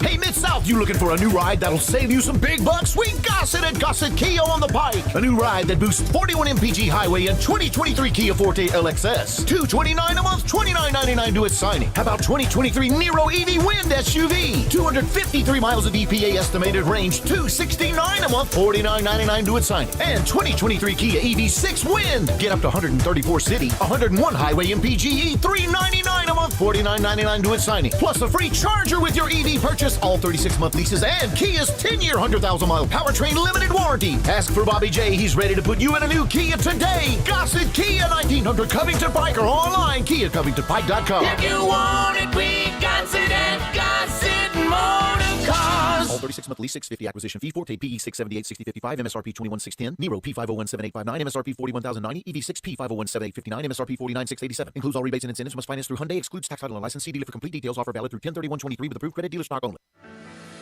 At Grainger, we're for the ones who specialize in saving the day and for the ones who've mastered the art of keeping business moving. We offer industrial-grade supplies for every industry with same-day pickup and next-day delivery on most orders, all backed by real people ready to help. So you can get the right answers and products right when you need them. Call quickgrainger.com or just stop by. Grainger, for the ones who get it done. Is your wife asking you to stop eating junk food? Well, we have you covered at Humdinger's. It's quick and it's healthy, and most important, it tastes amazing. With many choices from salmon salad to rainbow trout and grilled asparagus. Come visit us for lunch at Humdinger's, 6300 Poplar Avenue.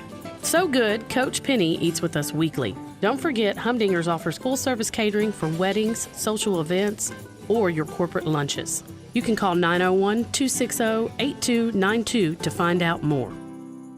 If you need glass replaced, there's only one name you need to know. Binswanger Glass, the largest full-service glass company in the U.S. They've been an industry leader for over 145 years. For all your residential, commercial, or auto glass needs, Binswanger Glass is the name you need to know. 24-hour emergency service for all commercial customers, plus a nationwide warranty on all professionally installed glass. Visit Binswanger Glass in Midtown at 340 South Hollywood across from the Liberty Bowl. Visit binswingerglass.com. Binswanger Glass.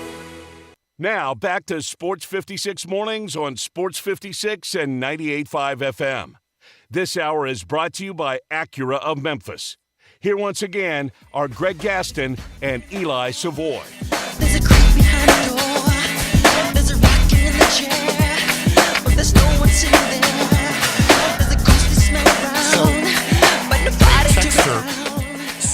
they played against Biff, as did their brother, and his dad coached against Biff. It says Biff married a billionaire. There you go. He gave scholarships to lots of elite private schools in Baltimore and got really good, then left for Michigan. He returned to start St. Francis Academy by using his money to find lots of great players and start the school. He then went back to Michigan and then now, of course, to Charlotte. Says he absolutely was a hedge fund manager and by all accounts did very well with his wife's family's money. Used it to give lots of kids in Baltimore a chance at life by playing football. Well, that's nice. Doug also texted in and said there was a documentary on HBO called The Cost of Winning that is about his time at St. Francis, the school that he started.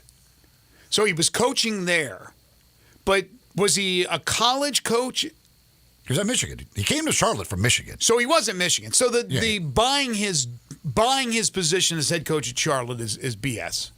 I mean, I don't know. I don't know how he got the job. People think that they donated so much money that but he was and his wife. He was like associate head coach or something. Yeah, so he has that background. But apparently he's got a lot of money and that's what I was told. Started a high school and worked his way up from there. By the way, the future Memphis schedule right now includes Arkansas in 25, 26, does include Arkansas in 28 as well, Mississippi State in 28 and 29. As I mentioned, Florida State next year. So, again, you're not going to play two big-time programs of your four non-conference. That's just not going to happen. Sometimes it will, but most of the time you're going to go one big-time opponent and then three that you feel that, you're probably going to win. Right? I mean, like this year worked out well. You had Missouri, you had Boise. Yeah, and Boise, you feel like you're going to win everything, okay? But certainly Boise State winnable. You looked at Missouri and you go, maybe, but then the whole cockamamie thing of them taking it away and becoming basically a road game. Moving can be stressful for the folks at Black Tie Moving. Well, they'll take the stress and worry out of the process for you because they are the professionals. They know what they're doing. They are the ones you want helping you move, doing your move for you. You want professionals. You don't want to ask your friends and people that don't really care, don't really want to do it.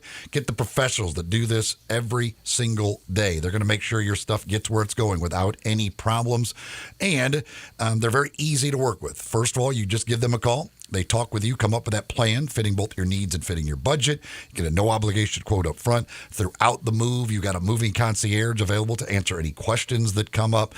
They're there. They're making sure that you are comfortable, know what's going on, and there are no issues whatsoever. Just give them a call at Black Tie Moving, 901-316-6196, or go to blacktiemoving.com/Memphis. Get your conversation with them, get your plan set up, and make sure you got the professionals to help you when you've got to move, whether it's across town or across country. Talk to the folks at Black Tie Moving.